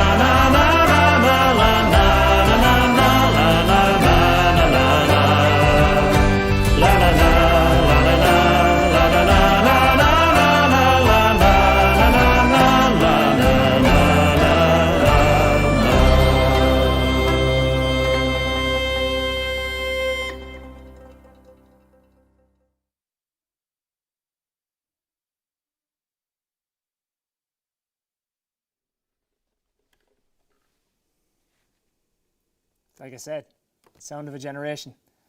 And a massive thank you to Damien McCarthy as well. It's honestly, it's touching to see so many people interested in what we do here in Charlotte. I think it's time to get another live guest on, and I am promising some fun this time. Those of you that already know this next guest are going to be so excited to see her, and those of you that have never heard of her or met her before are going to want so much more from this woman once you meet her. Without any further ado, allow me to introduce the Queen Bee of Charlotte Ladies GAA, Miss Jan Henry.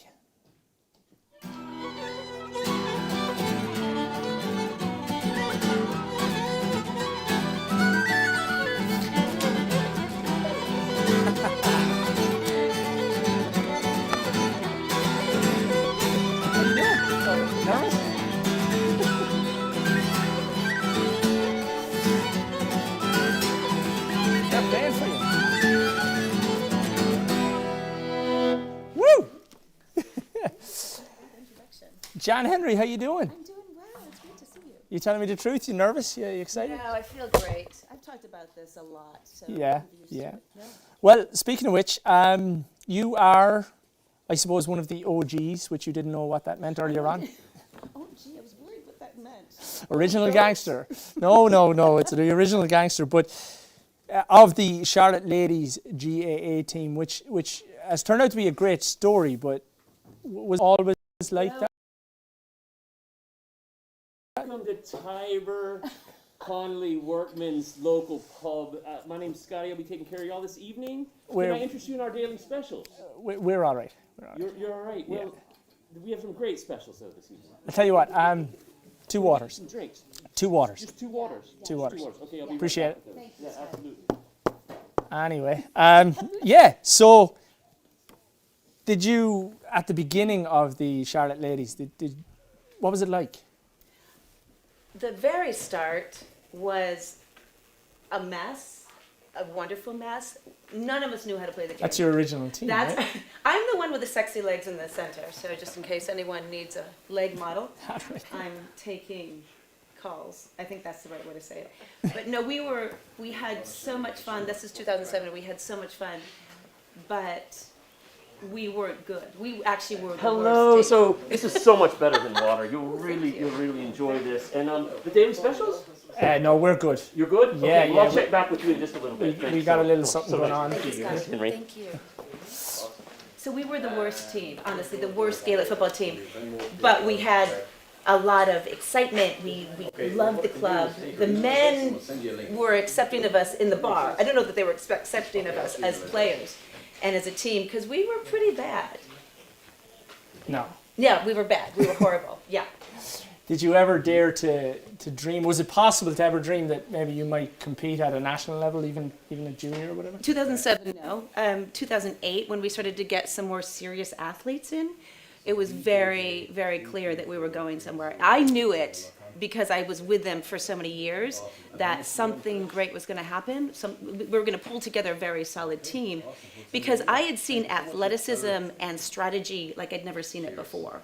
I played tennis, so there's not a lot of team strategy in tennis. But when you could see things from some of these athletes that I'd never seen about how they could read the game, even though they didn't grow up with it, they were just naturals.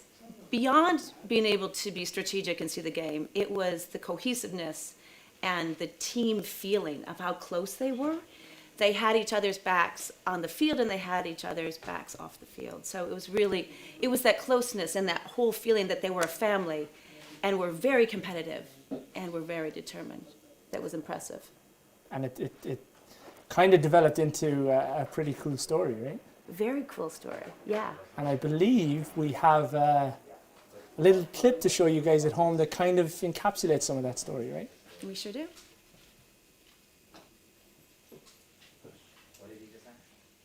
I'm trying to cue up that clip we have. It's Gaelic football. And, just can't get the stop. I don't think anyone on that team would argue that we might be one of the worst Gaelic football teams that were ever put together on a field.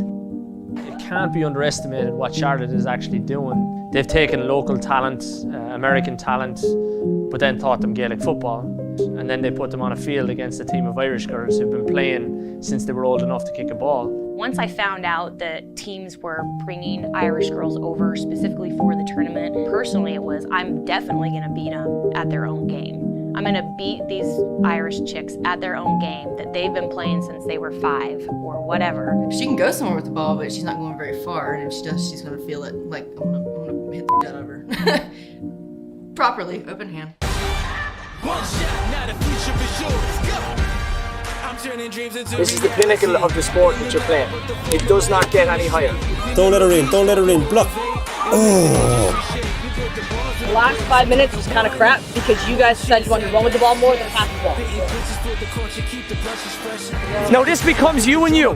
The person you look at in the mirror tonight is the one you have to answer to. Not me, not Dara, not anyone else. It's you guys, and how deep can you go? Because I promise you in 15 minutes it's over.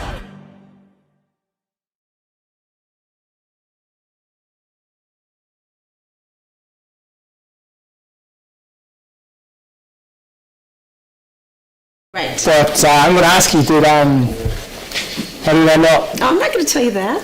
I'll tell you it's a great story, but I'm not going to tell you how it ended. But you're going to want to know.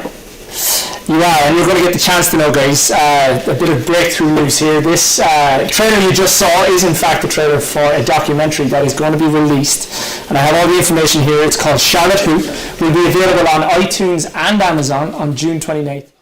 And what I have written down here is pre-order that shit this week. So I definitely think you should go ahead and do that. It is an incredible story. By the way, some slight apologies for sound and all that, but bear with us. We're doing our best here, and I'm sure you're having as much fun laughing at us. Competitive woman, you've already showed me you're a competitive woman. You can compete at any kind of a level. Can I tempt you into a game? Yes, you can. Absolutely. Are you sure? Yes. Okay, let's go. What's in the box? What's in the box? You don't like losing, do you? I'm used to it. Okay. It's too easy. So if you step behind with Okay. me here, Jan. Okay. This is a very simple game. Yes, it looks like a box. What we're going to do is there's 3 boxes. You're going to pick one, I'm going to pick one, and we're going to put our hands in it. And we're going to have to try figure out what's in the box. Okay. So No looking. No Like you looking. said, okay. No looking. Pick a number. Which one? This is 1, this is 2, this is 3. I would like 3. You would like 3. Okay. So I can't see. I'm just going to pull up Okay. what so Oh, the jeez. audience can see. This is so unfair. I promise you I don't know what's in there. I genuinely do Okay. not know what's in there. Okay. So hand in And then I and eyes on me. Okay, and then I have to say what it is. You have to guess what it is. Okay. Guess what it is. Oh. Okay, that was our goal. Come on, tell me. It feels like feathers, like a feather boa. Describe it to It's me. oh, it didn't bite me. So yes, it feels like it's got those little pointy like a quill. So that's what makes me feel like it's a feather, and then it's long and it again. Let me just repeat, it doesn't bite. So that's my. What's your guess? It's a feather boa. Is that correct? It is not. It's a baby. That's what it is. Let me go. Okay, now I'm going to let you pick a number from me. Okay. You're gonna do 2. This one right Yeah, here. that one. Okay. I'm going to pull it up. I'm not looking. My eyes are on you now. Do I get to see what it is? Did you know what that one is? I still don't know what it is. In you go.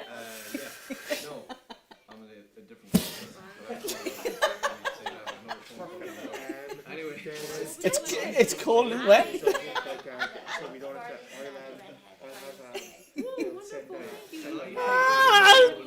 Is it edible?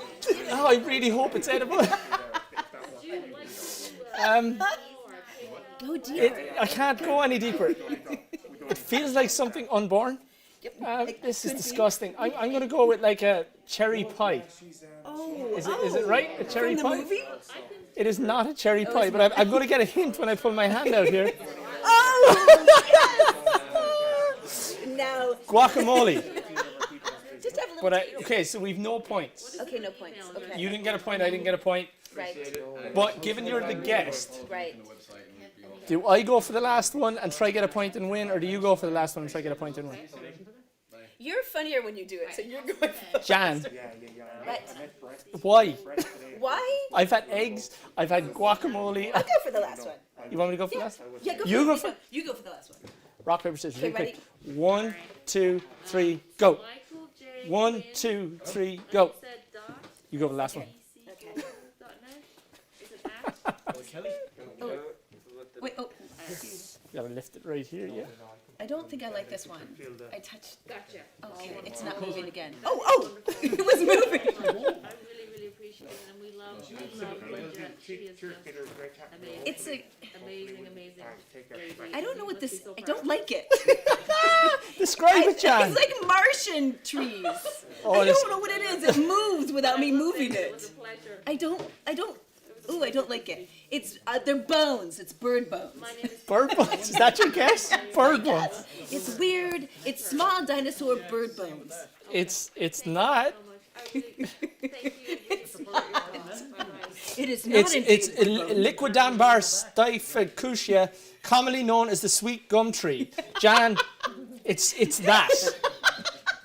What did you? Bird bones? Bird bones. Bird bones. Ladies and gentlemen. Dinosaur bird bones, yeah. I had knew what that guacamole was. and What was you this? had a lake. Oh, aloha. Yes, I did. You didn't I? almost got laid. Let's Thank go you, ahead with thank this. you. Jan, thank you Didn't think this so would happen on much. set, but Thank you so much for being part of this. It's been absolutely fabulous My pleasure. to see you as part of it, and I hope you had as much fun as we did. And I will say, and I'm not afraid to say it to the audience, that putting my hands in some guacamole has definitely thrown me off. Izzy, what are we on next? Here, you're going to enjoy this one, right? Okay. So, on a night of absolute shamrocks and shenanigans, we've done all the shenanigans. This stuff is all shenanigans. The next bit is probably the most shamrock piece we'll have. The art of Shano singing is as crucial and critical and evident in Irish history as anything you'll ever see. The guy you're about to see is an absolute wizard and genius at it. and he's going to tell you everything you need to know. Ladies and gentlemen at home, boys and girls, please enjoy Owen Warner.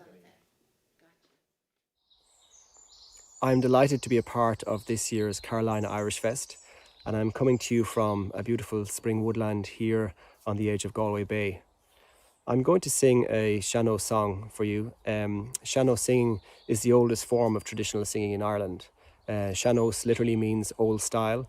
The songs are sung in the Irish language and they are sung unaccompanied, so the human voice takes centre stage. And when Sean-nós singing, the singer brings the listener on a journey or tells a story. And that story might be a story of loss, of emigration, or unrequited love. But not all of our songs are sad songs. There's also some great Sean-nós bawdy songs and satirical songs and drinking songs.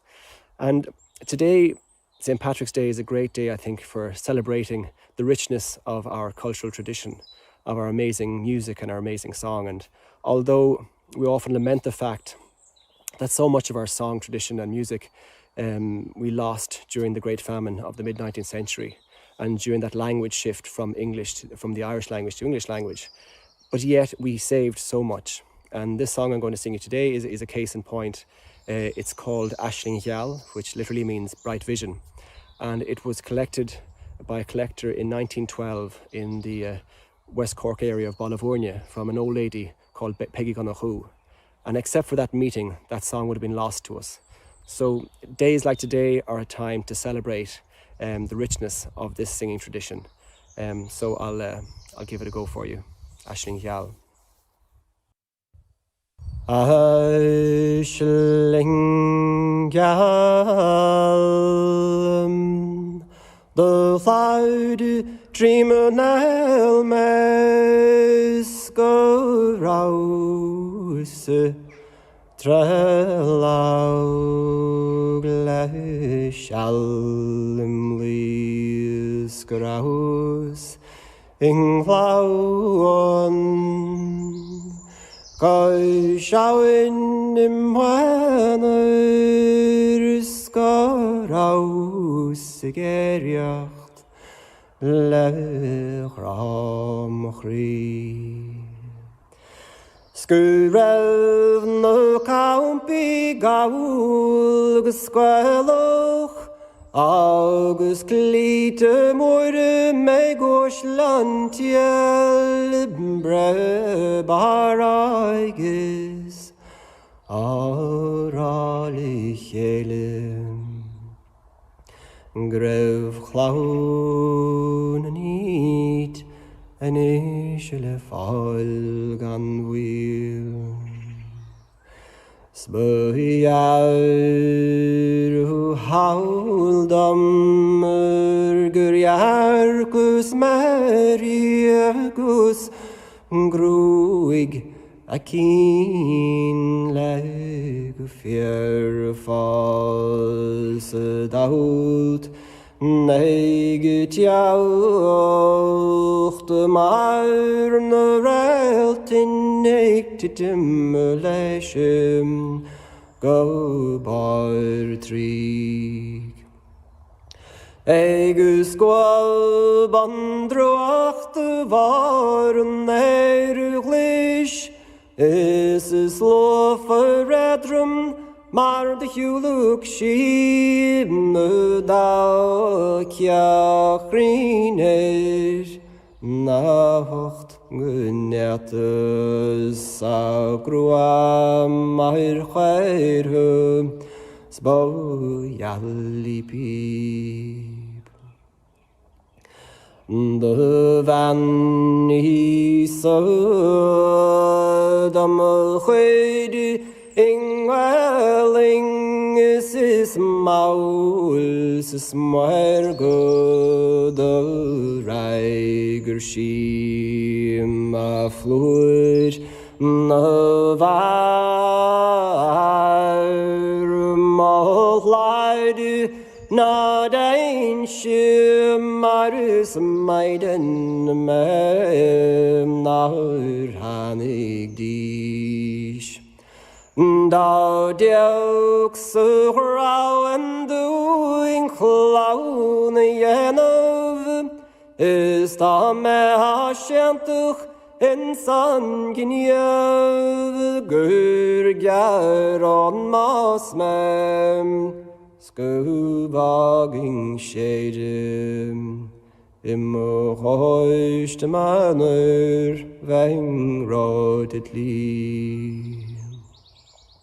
The lagus malai virhego beso chavannustes godi bar trix and I gakstar gonyening lehi go bogging belin klaricht. Nor for a sam gerjelshi ma chridle marener kriav trilar mos muinev mach gerdu signal mem stachwal na jake should ni fated me.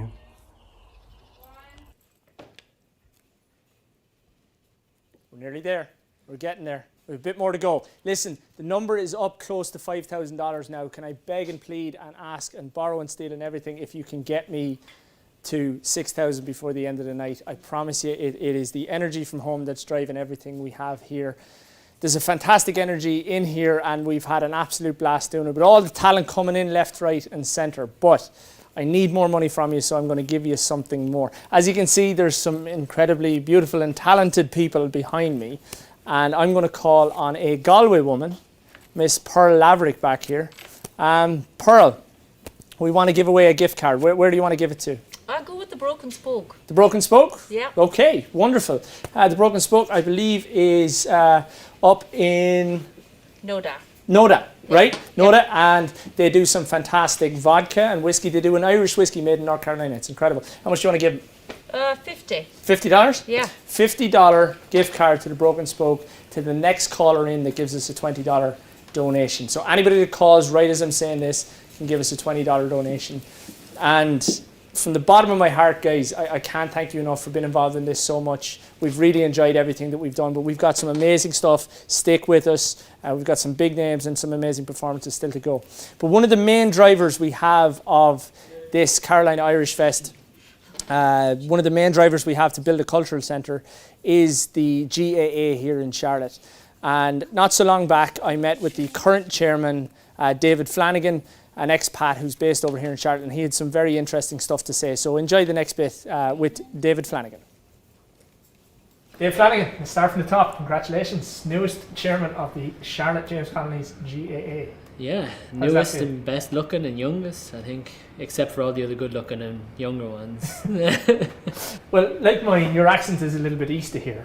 Yeah, just a slight. How does Charlotte become home? And not only that, but was the fact that there was a GAA club here, was that part of the reason Charlotte did become home? That was probably one of the main reasons it became home.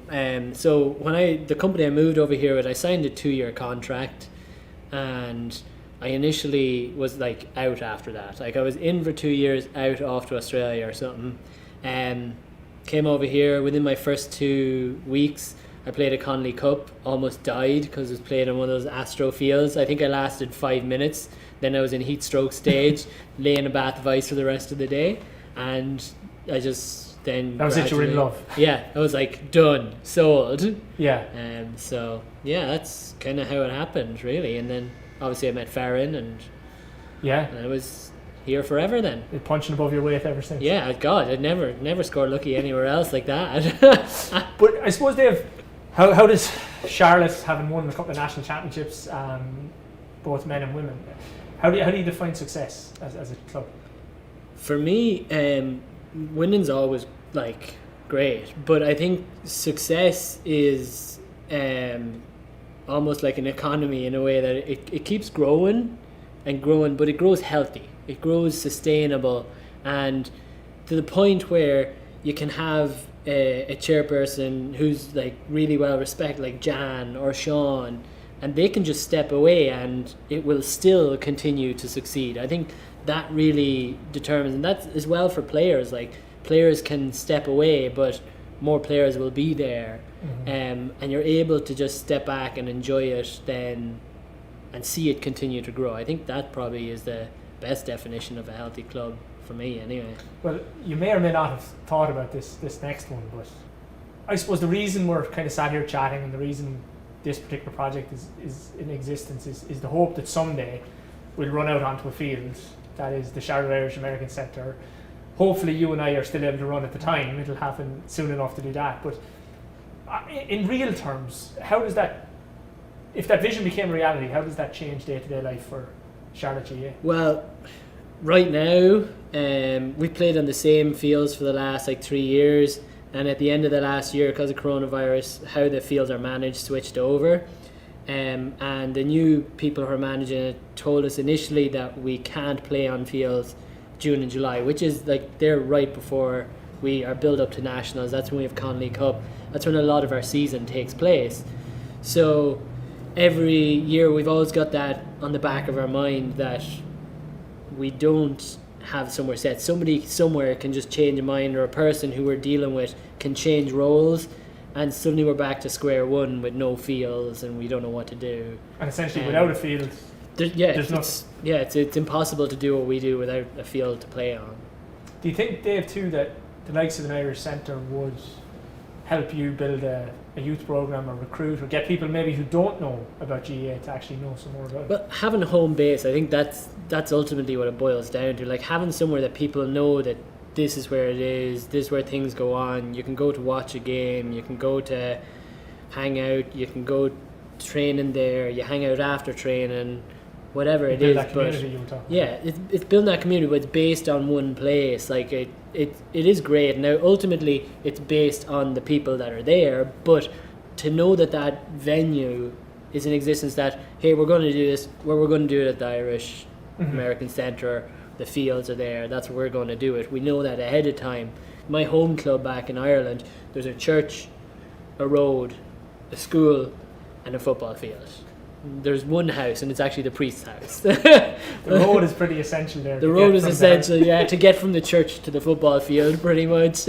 I would say, Dave, ultimately to watch the GAA grow under your tenure and to continue the participation of everybody and anybody in the club and to watch that community that you speak so well of grow, Charlotte would definitely benefit from that, regardless of what we take away. So above all, as someone that's in the community and been here today, I want to thank you for your time. I want to thank you for the effort you've put into everything up to now, and let's move forward and build us an Irish Centre, huh? Let's do it. Thanks, Dave. You're welcome. I know I'm thanking you guys all night, but we've just passed $7,000 for the night and I'm absolutely blown away. I do want to give a special shout out to Pat Gilligan, originally from Cork, now living in North Carolina. Pat, happy 80th birthday from all of us here at the Shenanigans and Shamrocks. Called into the phone bank earlier and donated, and I think that deserves a shout out. But look, you've seen some faces on the show tonight that you're going to see again. Colin Farrell and Dave Curley have performed multiple times for us tonight. They've collaborated with other artists as well. This song you're about to hear, although it doesn't sound local, I want you to listen closely to it. It is a North Carolina song, and I want you to enjoy every minute of it with Colin Farrell and Dave Curley. Thanks very much. We're going to continue now with a selection of tunes from one of our favourite Irish traditional bands, a band called the Boffey Band, and a set called the Kesh Jigs, 2 jigs and 2 reels. And we're going to swap out the last tune for a brilliant tune they did as well called Rip the Calico. So 2 jigs and 2 reels. 3, 4.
a little extra tune called The Wild Irishman, especially for Dave. So enjoy the festival and we'll hopefully see you again soon. Take care. Bye-bye. I think Colin Farrell will get man of the match. He's been on more videos tonight than I have. But listen, guys, none of this happens by itself, and there's a lot of people to thank. There's obviously a ton of people in the room here. We've got Clondara playing music, and we've got all our people on the phone bank, and then a ton of people behind the cameras. But where we are in 2021, as far as a society and an organisation, it doesn't happen by itself. And for that, I want to give a massive shout out to Mr. John Young, who was one of the founders of the Charlotte Irish Connection, as it's known today. John is an entrepreneur and a serious diplomat. He's an honorary consulate, the first honorary consulate to Ireland here in the southeast. And John, a heartfelt thank you for everything you've done up to now. Speaking of diplomats, it's very hard as a small non-profit to get to the top of the tree. So we're absolutely honoured to have the Irish Ambassador to the United States, Dan Mulhall, as our keynote speaker tonight. This is one of the features I've been looking forward to most, because none of this happens unless people in high places make things happen for us. I'm not going to hold it against him that he's a Waterford man and I'm a Tipperary man, but they don't win much, so I don't have to hold it against him. So Dan, shout out to your honour and your dedication to your county as a Waterford man, but listen, enough BS about that. Please enjoy a few minutes of the Irish Ambassador to the United States, Mr. Daniel Mulhall. As Ambassador of Ireland to the United States, it is my distinct honour and pleasure to address you here this evening at this celebration of St. Patrick's Day by our community in Charlotte. I know that there's a vibrant Irish and Irish-American community in the city of Charlotte, and I recognise that there's a wide variety of organisations that form part of that community. I was thrilled to be able to visit Charlotte most recently in January 2019 and to engage directly with this dynamic and growing Irish community in the city of Charlotte. Tonight's event is all about celebrating Irish culture and music. But there's also a bigger aim, one that I fully and thoroughly support, and that is the dream of developing a Charlotte Irish American Centre. We have a huge tradition here in the United States, including in the city of Charlotte and its surroundings. And it would be fitting to create a centre which would be a permanent source of pride for the Irish in Charlotte and the surrounding areas, and would help to carry forward the Irish heritage of your fine city. So I hope that this project will succeed. I look forward to being associated with the project. It's being backed strongly by our Consul General in Atlanta, which is working with the committee on how the Irish government may be able to support your initiative now and in the future. It would be a fantastic achievement to have a dedicated centre for Irish culture and heritage in the heart of wonderful Charlotte. The Carolina Irish Fest Committee held two fantastic festivals in 2018 and 2019 as the main fundraiser for this venture. Obviously this year the festival has to be virtual, but I know they're hoping to hold the festival again in 2022. Well, I predict it'll be bigger and better than ever, because I have a sense that when this pandemic is over, all of us will want to throw ourselves back with great enthusiasm into the lives we lived before the pandemic, and that the things that we loved about our lives, including attending Irish festivals and doing things to celebrate St. Patrick's Day, will become even more important to people as they seek to re-establish normal life after the ravages of the pandemic. This year, unfortunately, St. Patrick's Day will be curtailed greatly by the need to respect public health considerations in organising St. Patrick's Day events.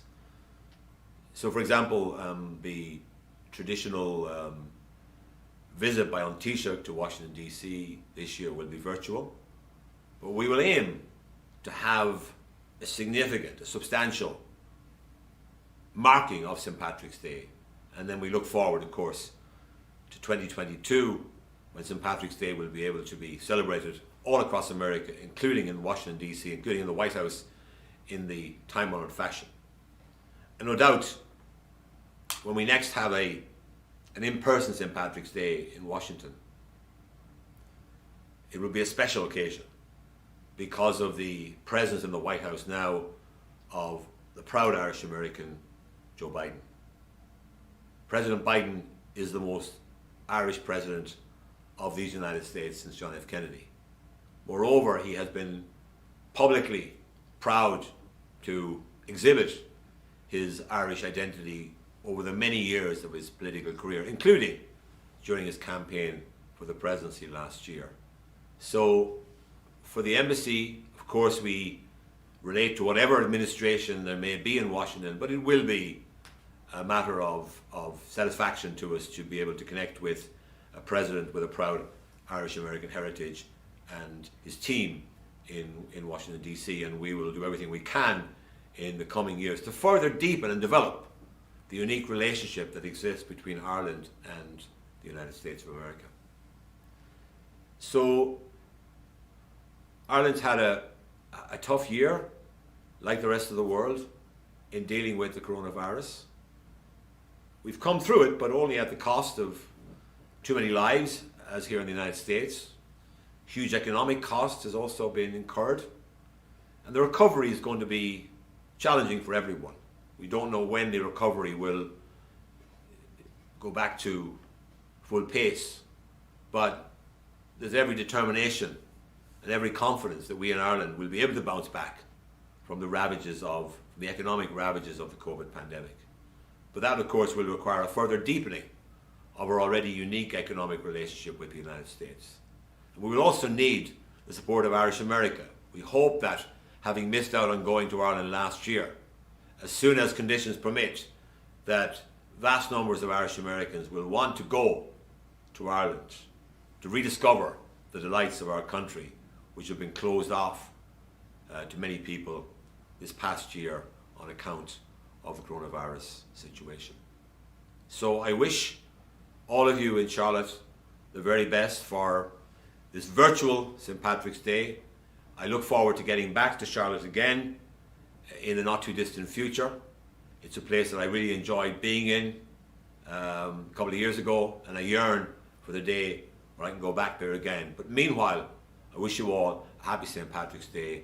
Bannock na féile live Galéir agus Ganari live. You've got to be just sick of me saying thank you at this point, but I can't say it enough, to be honest. We just passed $8,000 of donations tonight, and to say we're surprised and touched and humbled by it is an absolute understatement. Listen, if 2020 and 2021 have taught us nothing else, it is the resilience of people, how much we're willing to work together to make things happen. And while a Shenanigans and Shamrocks Irish Festival, regardless of what it's for, won't take the tragedy and pain away of the last year and a half, it may give us something tonight to be hopeful for in the future. I want to take a minute to thank a ton of people that have made this happen. We've got Maggie and Pearl and Aidan and Stephen behind me, and then Jonathan to the other side. We've got Dave on the camera I'm now looking at. We've Izzy running the show, and so many others. I'm sure I'm going to leave some out when I do that. Alan Davis and Jim Mannix, part of the group, and their interviews will be available on YouTube, as will John Young's. Really shouldn't miss that. I think what we've managed to do tonight, as I said, has showed just how strong people are when we decide to work together. However, the show tonight was done in memoriam of one of Charlotte's finest sons in Jeff Bennett. 45 years taken from us, was far, far too young. Bennett, I'm sure if you were around tonight and you got to see this, you might, and I hope you give us a thumbs up as to how the night went. And I, for one, can only think of one way to say goodnight to you, everything you've done, everything you've stood for, every dollar you've raised, and every joy you've put into everybody else's heart. So, Jeff, I raise a glass to you, and I say goodnight. Of all the money that e'er I had, I spent it in good company, and all the harm I've ever done, alas, it was to none but me. And all I've done for want of wit to memory now I can't recall. So fill to me the parting glass. Good night and joy be with you all. Sarah, thank you so much. You fun? I had a great time. Did you have I fun? did. Did you have fun? It's all those people at home though, huh? Yeah, thank you so much. How you feel about winding this up a little livelier? Yeah, we You need okay to with pick that? it up a little bit, right? You got something for us? Absolutely. Let's hit it. Do you know the Wild Rover? I think we do. I've been a Wild Rover for many a year, and I've spent all my money on whiskey and beer. But now I'm returned with gold in great store. I never will play the Wild Rover no more, and it's lonely never. Lift up them skirts. Never no more will I play the Wild Rover. No, never no more. Oh, I went to the alehouse I used to frequent, and I told the landlady my money was spent. I asked her for credit, she answered me nay. Such a custom as yours I can't have any day, and it's no, they never. No, they never no more will I play the Wild Rover. No, never no more. I took out of my pocket 10 sovereigns bright, and the landlady's eyes opened wide with delight. She said, I have whiskies and wines of the best. Sure, the words that I spoke, they were only in jest, and it's no, they never. No, they never no more will I play the Wild Rover. No, never no more. I go home to my parents, confess what I've done, and I'll ask them to pardon the prodigal son. And if they caress me as oft-times before, sure I never will play the Wild Rover no more, and it's no, they never. No, they never no more will I play the Wild Rover. No, never no more, and it's no, they never. No, they never no more will I play the Wild Rover. No, never no more. All right. I think we're out. Good stuff.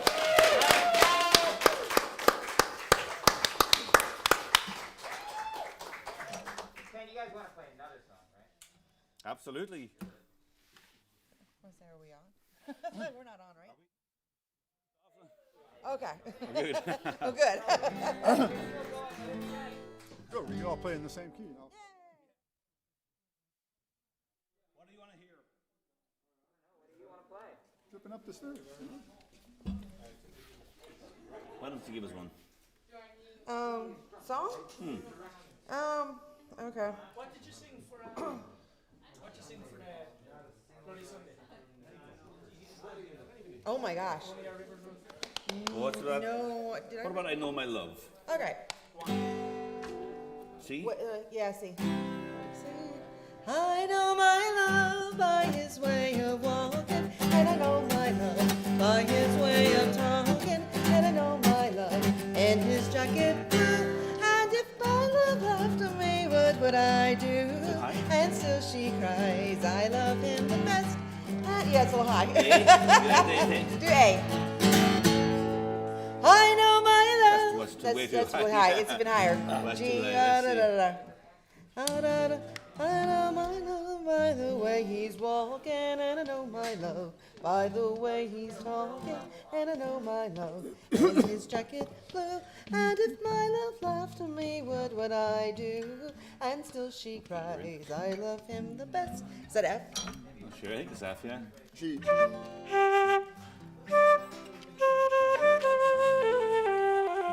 Yeah, probably is G. G. G.